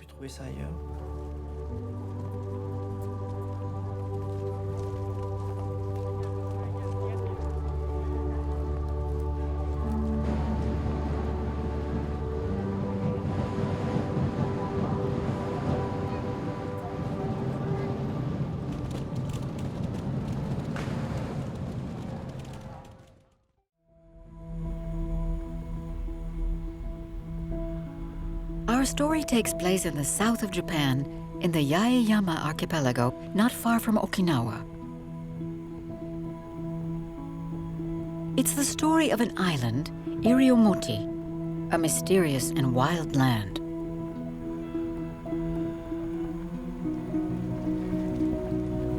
It's the story of a woman who lives in a sensitive world in which men and gods communicate. It's the story of this woman who captures the nuances in heaven and earth to create some extraordinary fabric. It's the story of Akiko, who today is passing on her passion and sharing her secrets.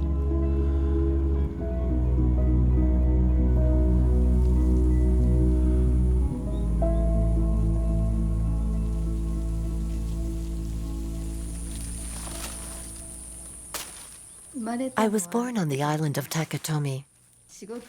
My job is dyeing and weaving. I dye with plants, and I weave in harmony with nature.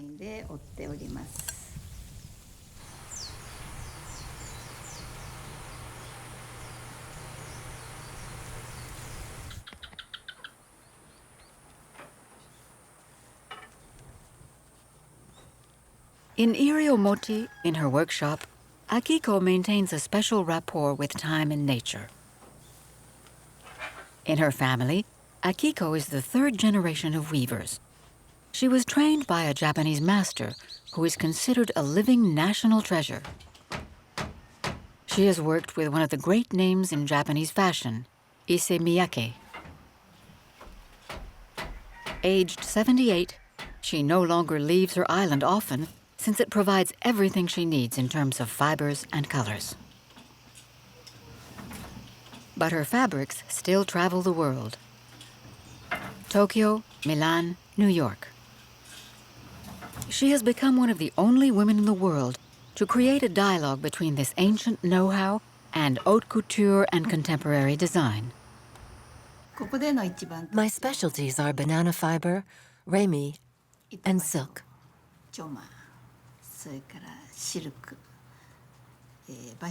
At the moment, I am making some fabric samples, mainly mixes with banana fiber.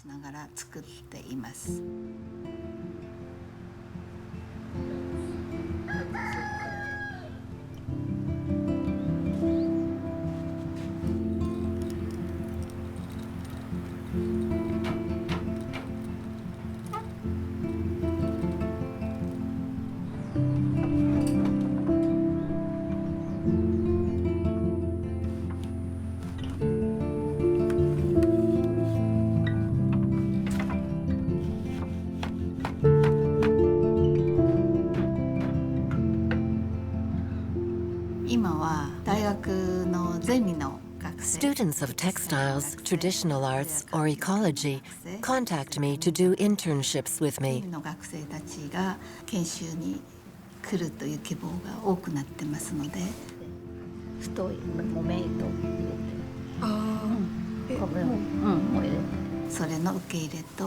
They want to study textiles and soak up the local culture.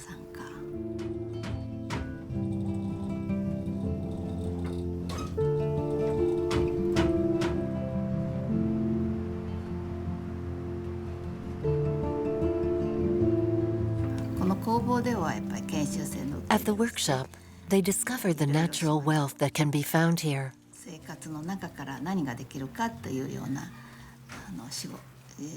They learn how to use the materials.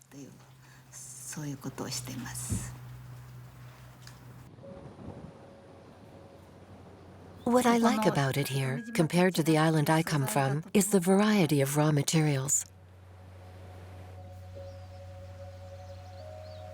Modern Japan seems to have forgotten these scattered islands swept by typhoons.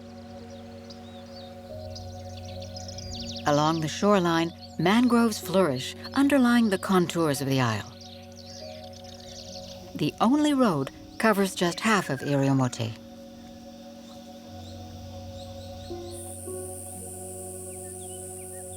Only 2,000 inhabitants live on the island, which is mainly made up of impenetrable jungle.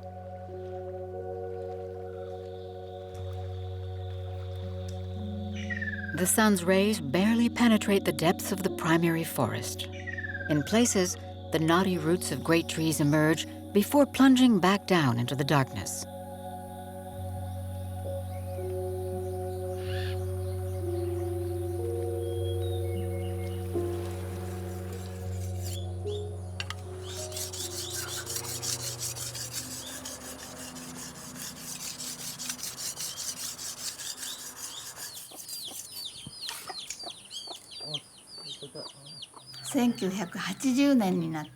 In 1980, I met my husband, Kinsei, and I came to set up my workshop here in Iriomote.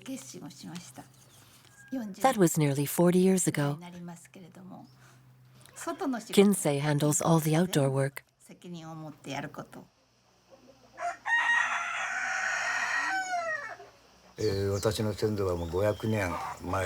My family has lived on this island for 500 years. I was born on January 15th, 1946. I've lived here for 70 years.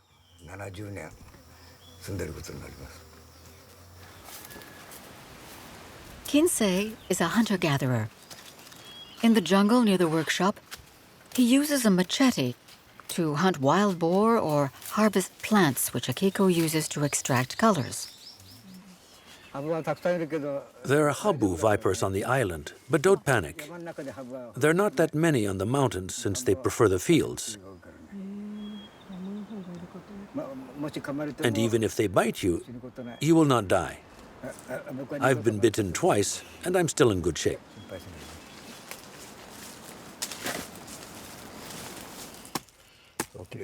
It's a pretty color. It looks like meat.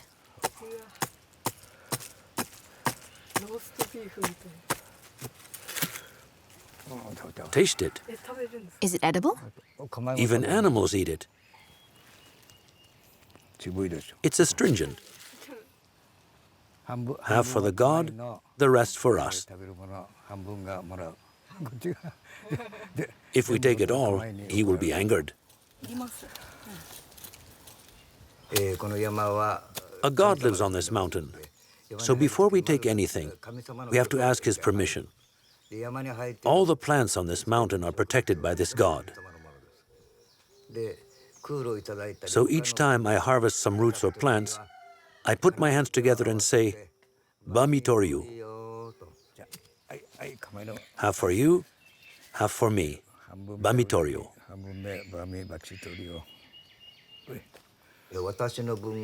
I always ask the god to share with me. And I only take what I need. We have always done it like that. It's very important.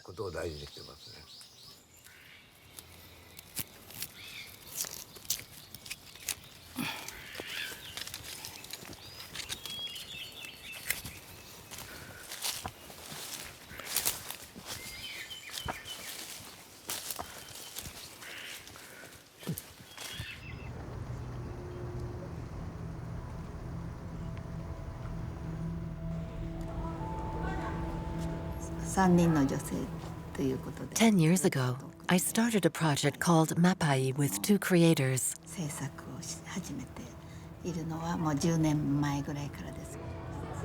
It's been a long time. This is great.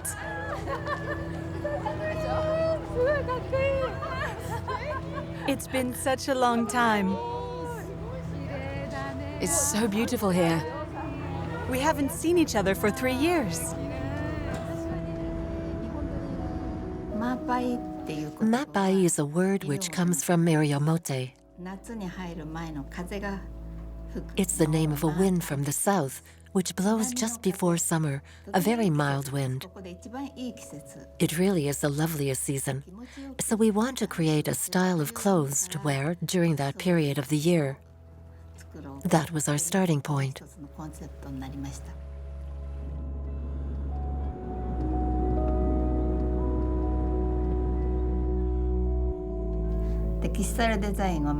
Shaki and I choose the type of fabric to make.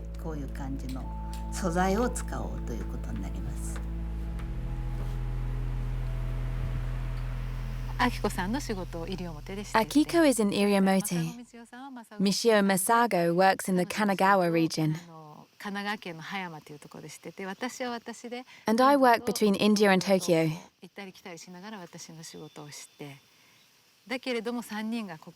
But when we meet up here, there's a symbiosis, a natural harmony. Maybe that's what Mapai means. Akiko, look. We dyed this fabric 16 years ago, and it's incredible. The color hasn't faded at all. If anything, it's even more intense today. Then, Michio Masago uses this fabric and makes the form.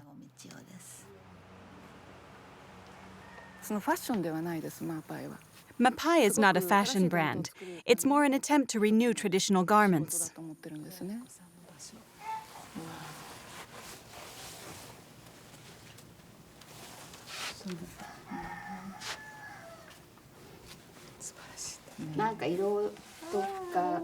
We could obtain something new by changing the combination of colors. What is that color?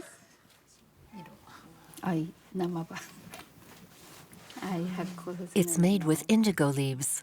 It's non-fermented indigo. If we choose banana fiber, how much do we need? Not much. Banana fiber only goes well with a more rigid fabric.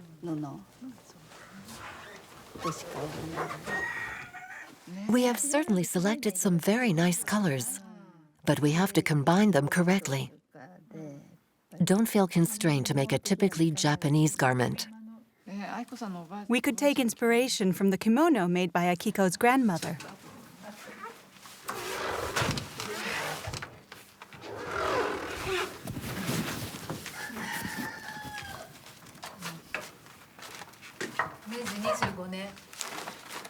It's dated the 25th year of the Meiji period, in other words, 1892.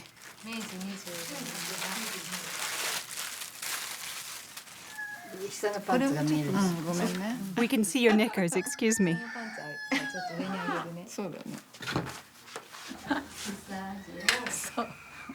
It makes me want to dance.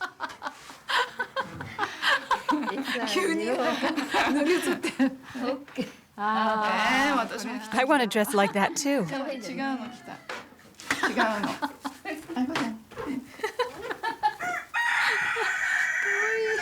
I could even go to work in these clothes. We have to make the form behind appear. The pleat must be brought to the top of the buttocks. It looks good with big buttocks or a flat bum.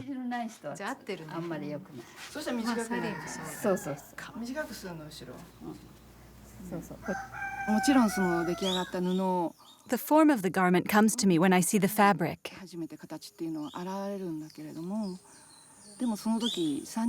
Here I feel the energy of 3 people. But not just that. I also feel the energy of plants, water, the sea, which are all in this fabric. From all that, I find the inspiration which helps me to do the design.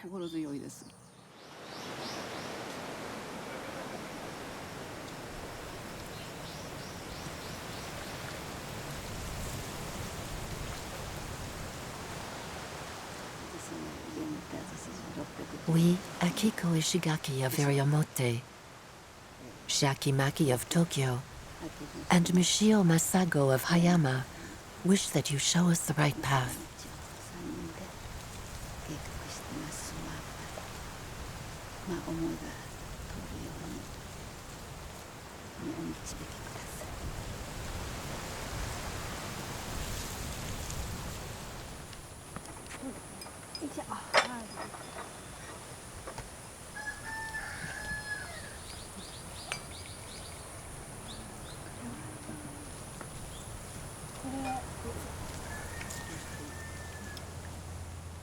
Making a fabric is quite an ordinary thing to do. When a child is born, it is immediately wrapped in cloth. When you go out, you also need to be dressed. Fabric seems quite banal, but in fact, it's very important because we use it every day. My grandmother used to weave banana fabric. I'm the 3rd generation of weaver, so there are 3 generations which remain. She made many garments which still exist today. Nowadays, we buy clothes from Uniqlo. Then we throw them away when we don't like them anymore. It leads to a lot of waste. When you learn all the stages in the production of a fabric, you have more respect for nature.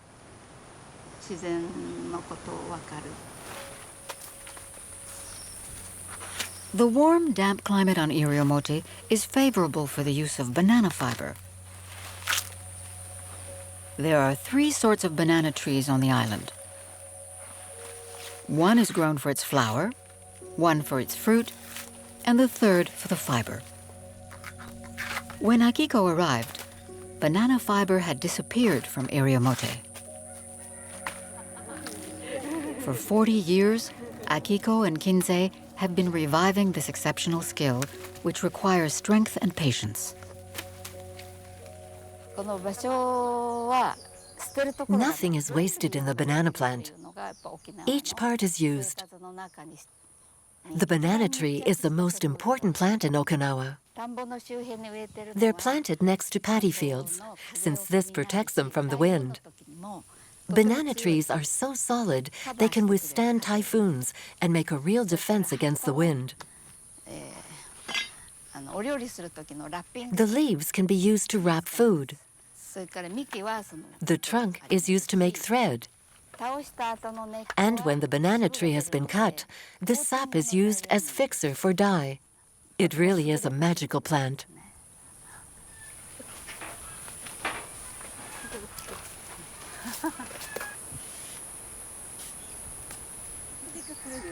作ったの？道具入れ。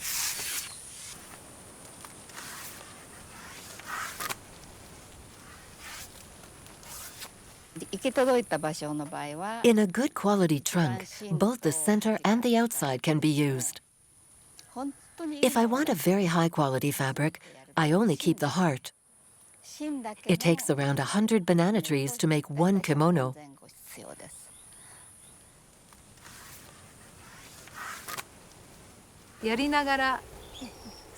When I strip the banana tree, ideas for the fabric come to me. Each stage is very important. If you start with a purchased fabric, it's not the same at all. But by going through all these stages, inspiration comes naturally. And the main thing for me is doing it in this environment.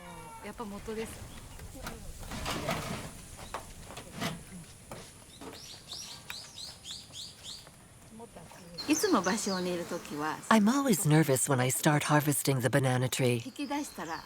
If it goes well when I start removing the leaves, I'm reassured. There's no set recipe with this plant. If only I could teach my students the right timing, the right quantity of water. That would be simpler. But the conditions change all the time, even from one tree to another. The quality of the water, the time required. There are a lot of parameters in play. That's why you have to oversee the process from start to finish.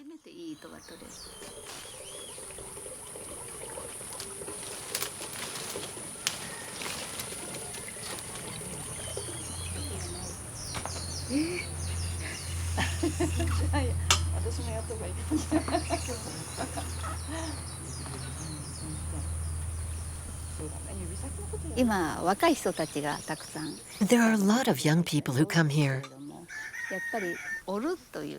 Their aim is to get straight down to the job of weaving.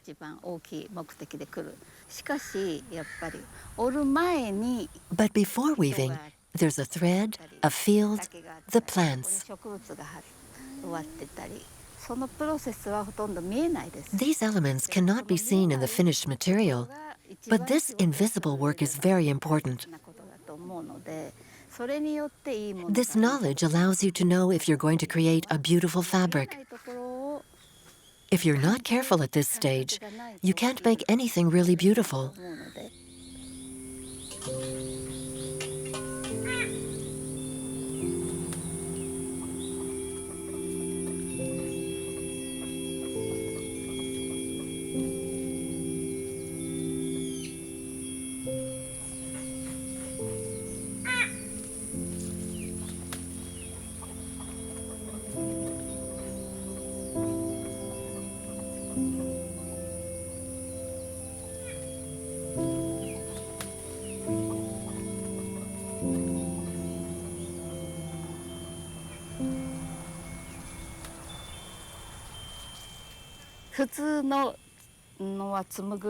What they call spinning in Okinawa and in the rest of Japan involves knotting the threads together, quite simply, like this. The hata musubi technique involves attaching the threads like this. But then that makes a knot, which will be visible on the textile. Here, in the Aoyama archipelago, the threads are twisted like a braid. And since we then twist them together, there's no knot. That's my technique.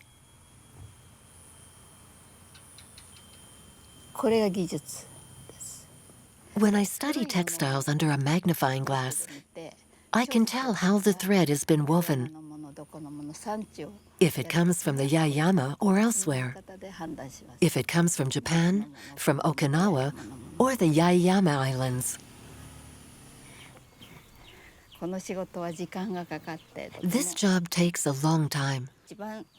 It's the hardest part.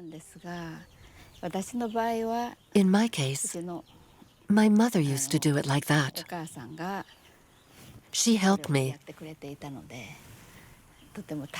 Then, when she was confined to bed in hospital, She spent her time making thread.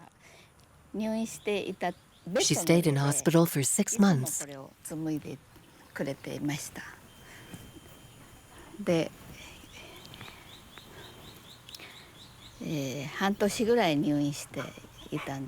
When she died, and I was sorting out her affairs, I found a packet wrapped in a big cloth under her bed. When I opened it, I found about 1 kilo of this thread. It was stuffed full. At that moment, I thanked my mother. I still use that thread with emotion.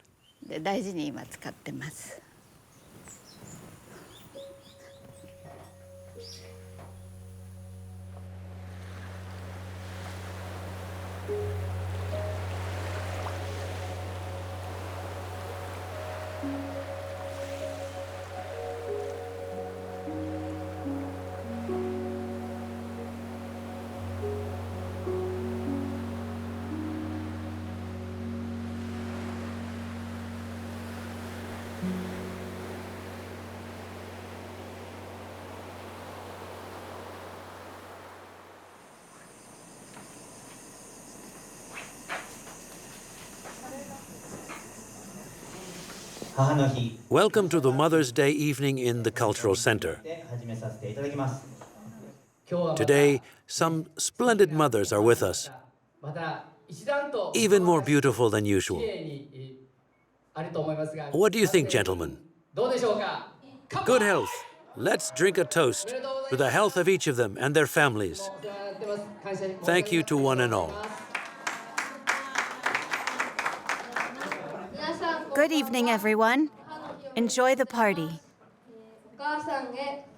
Mom, if I was ever harsh with you, please excuse me. I depend on you a great deal.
Are all those male mangroves?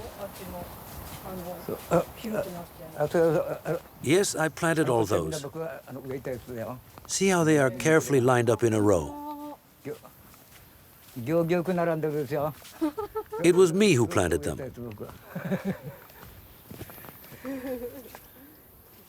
When you plant that many, they'll last a century.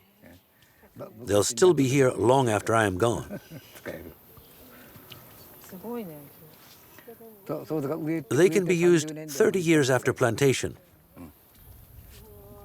Every year, for each one that I cut down, I systematically plant 10 more.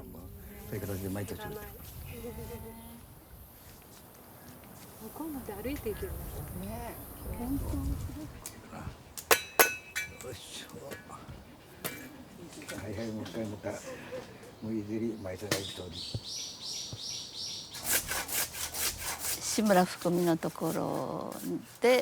became the disciple of Master Fukumi Shimura, and for 3 years, I studied natural dye techniques in Kyoto.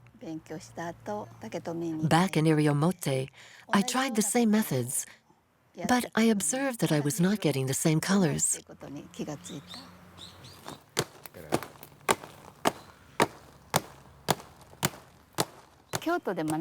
During my studies, vegetal dyes were sober, pale colors, traditional Japanese colors. But I realized that here, it's not really Japan. The way of making the colors is different because the plants are not the same. The sun is different. Even the water isn't the same. Here, it's not like in Kyoto. We're more in a tropical region. From then on, I started to do some tests to compare results. And I've been continuing that research for decades. After returning from Kyoto, for the next 10 years, I did test after test after test.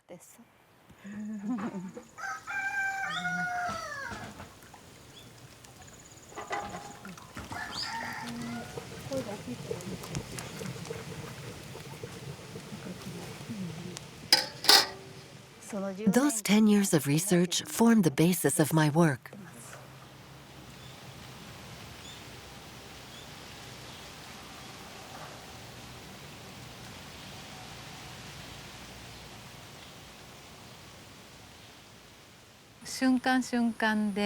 When I'm with Akiko, I listen to every word, observe every gesture she makes.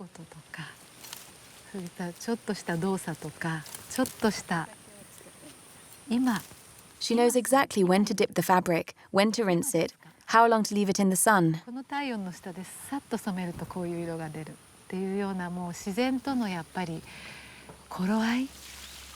She understands the rhythms of nature perfectly. I learn a huge amount just being with her.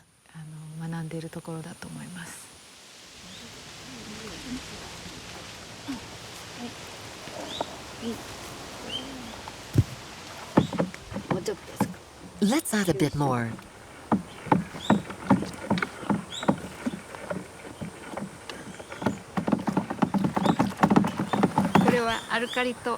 Lime has a chemical reaction with the indigo. A deposit falls to the bottom. Then I put it in a jar, it ferments, and the dye is ready.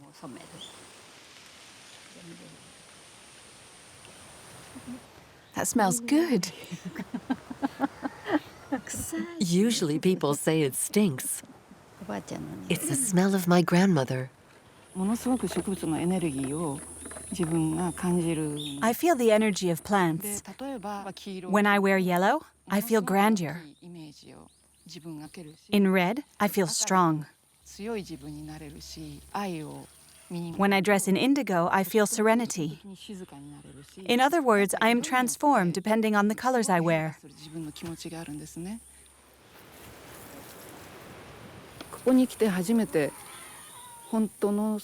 When I came here, I understood for the first time how to master the splendor of vegetal colors.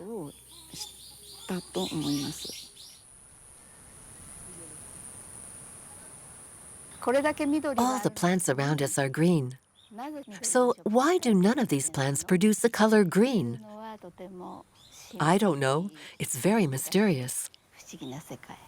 Through the influence of my master, I understood that to make a nice green, it takes indigo and fukuji yellow. There are several plants that make yellow. Kushinashi, kariyasu. There are lots. But fukuji yellow makes the best green. Among all the colors that the plants of the Yaeyama Islands produce, Akiko concentrates on the three primary colors, red, blue, and yellow, a reference to the etchings of the Edo period.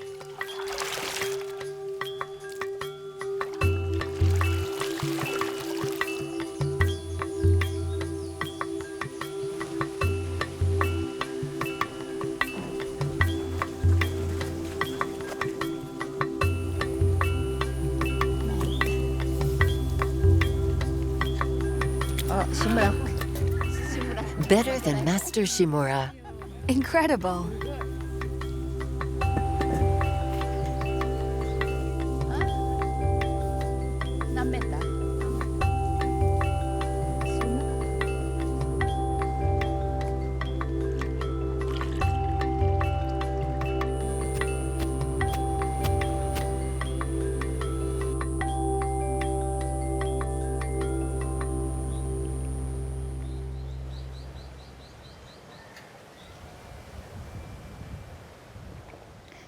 That wind is nice.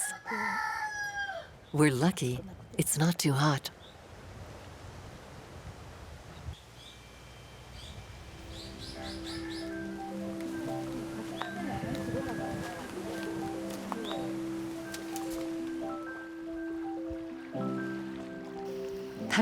There's a Japanese proverb which says, "In a voyage, there is discovery."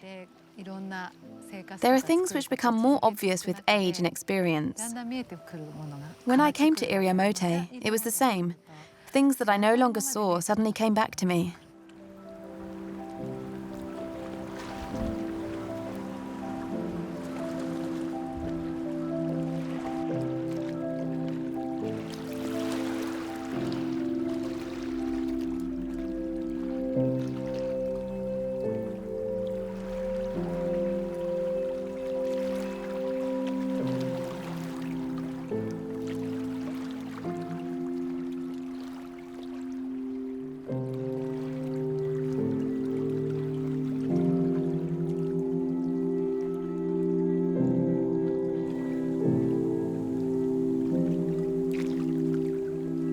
Natural colors are fed by the sea and the island's coral reefs.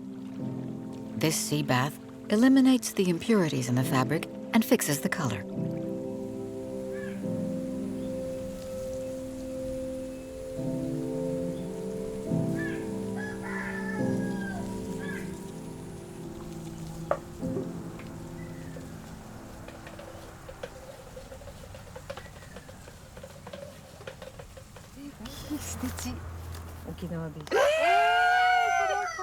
Is that you in the photo? Yes, when I was about 20. It's before you were 20. Yes, when I was at university. You were very slim. Yes, I was slim. My waist was only 40 centimeters. 40 centimeters? Are you kidding? No, it's true. Is that Kinsey? He was a rascal. He was cute. It was a long time ago.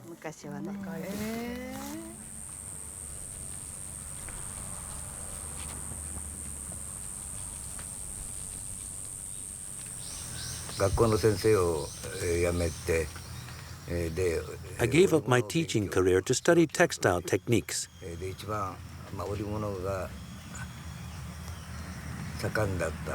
Weaving was more widespread on the island of Taketomi, so I went there. It was at the craft center in Taketomi where I met Akiko for the first time. After Kyoto, I worked in Taketomi, and there, a strange guy came to see me. He told me he wanted to become my disciple. He came from Iriomote, so I asked him what there was on Iriomote. He answered, everything. There's everything you want on Iriomote.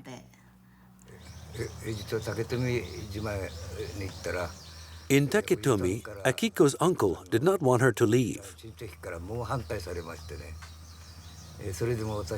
Despite that, I did not give up on her. And for 3 years, I went back and forth until the day when Akiko's uncle told me, "Kinsei, I'm not giving Akiko to you. I'm giving her to your island, Iriomote." And he added, on one condition. The island of Taketomi is small, and there are no mountains. On Iriomote, there are lots of mountains. So I will swap Akiko for a mountain. I told him there wasn't a boat big enough on Iriomote, but that he could build one so I could bring him the mountain. In the meantime, I could take Akiko to Iramote and marry her. My uncle, who raised me, was the only one who understood him. Before he could finish the boat so I could bring the mountain, the uncle went to heaven. He died. So there still aren't any mountains on Taketomi because he didn't have time to bring one. That's how it happened.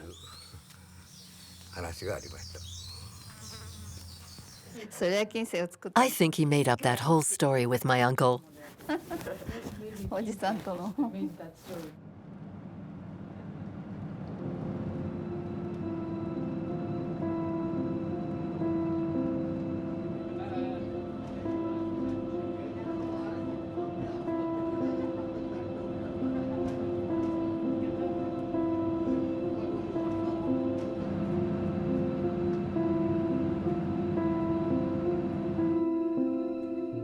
I was born on Taketomi, and I stayed there until junior high.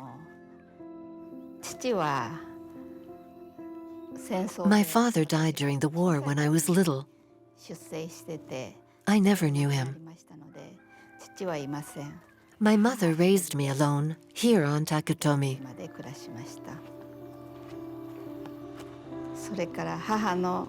My mother had an elder brother, my uncle, and he was like a father to me.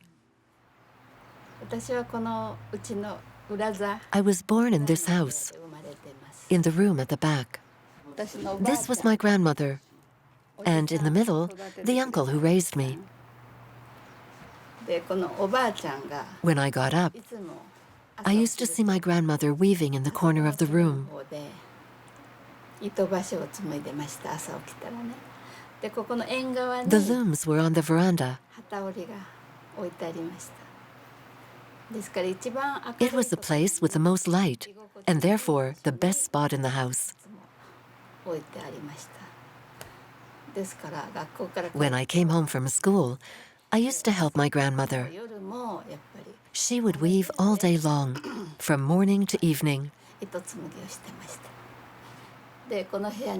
When we went to bed, we set up the mosquito net in the little room together.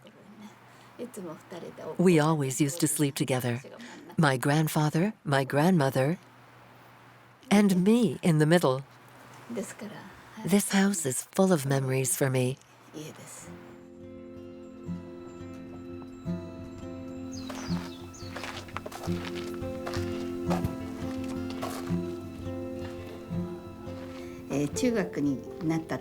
When I was in junior high, every springtime we went on a trip.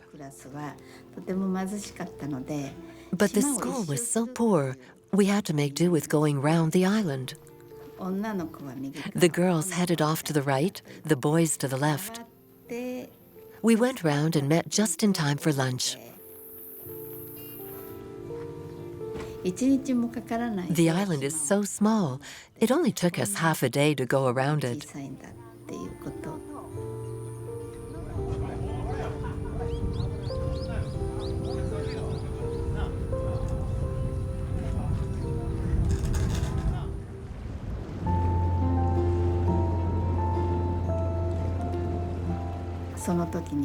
At the time, I used to think, I have to get out of here.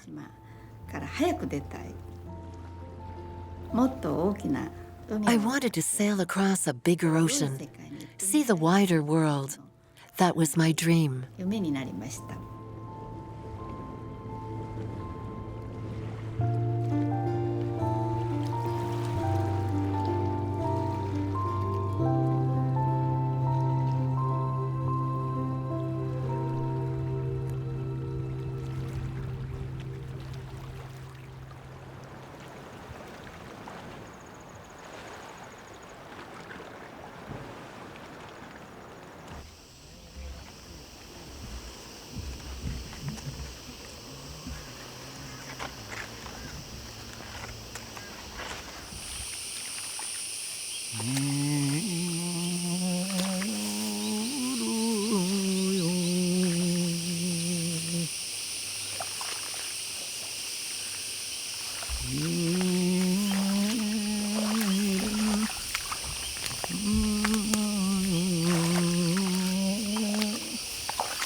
Just a toast.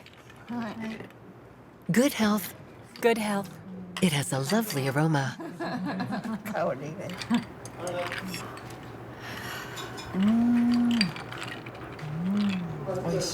Delicious. Our collection in New York, was it in 2000? 1998 or 2000? Do you remember? Was it really 16 years ago? We showed banana thread and explained how to make it. When I did a demonstration of spinning, the foreign students thought it was magic. Magic, they said. I'll never forget it.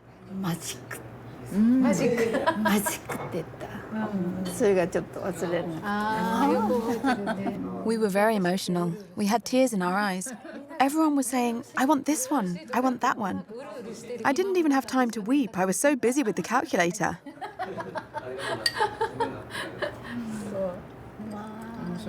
It's always nice to hear I want it, isn't it? That's true. How quickly time goes by.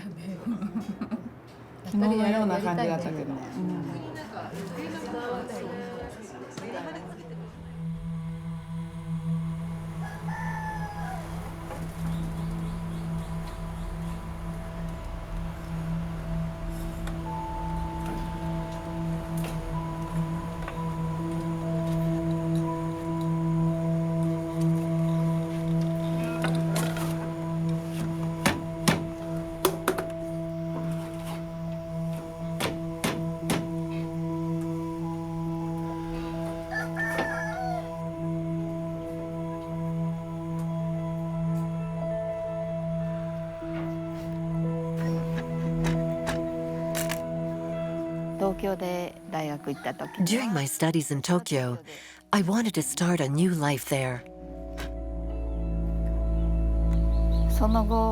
Then, when I became a disciple of Master Shimura in Kyoto, once again, I thought I was going to live there.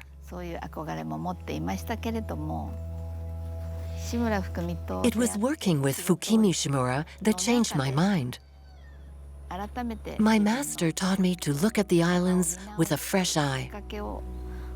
I started to appreciate their true value. The idea began to grow that I could come back and work here. And that idea became more and more serious. So I came back.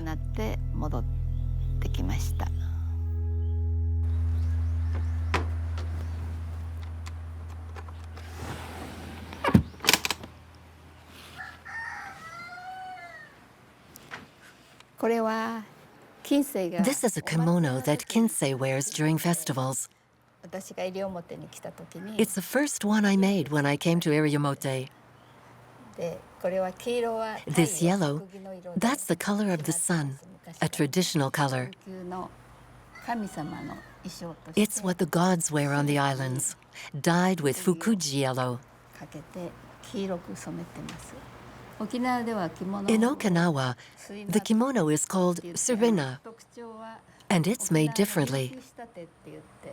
That is in the style of Okinawa. The sleeves are wide to let the wind through. The bottom is split, and there's no belt. It ties up with a cord. This one is in banana fiber.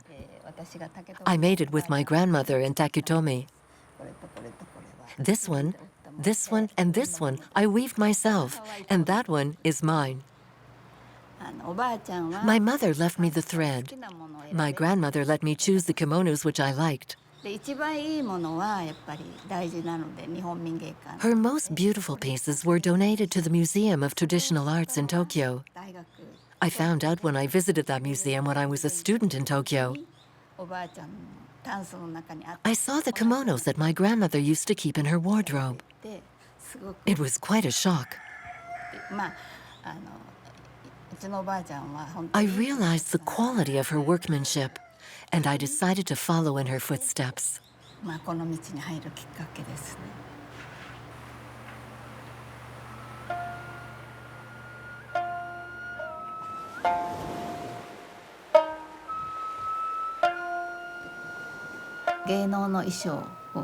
I create kimonos for Mrs. Arashiro, who was a dance teacher. I asked her what these kimonos bring to her. She told me they give her self-confidence and that they took her dancing to another level.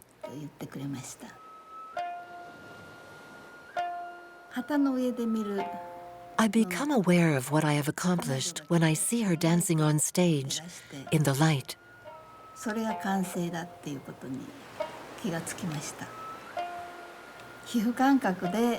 I create these kimonos to see them worn.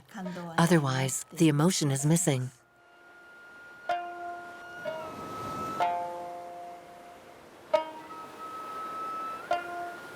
The link between the person who makes them and the person who wears the garment takes on its full meaning when the garment is made by hand.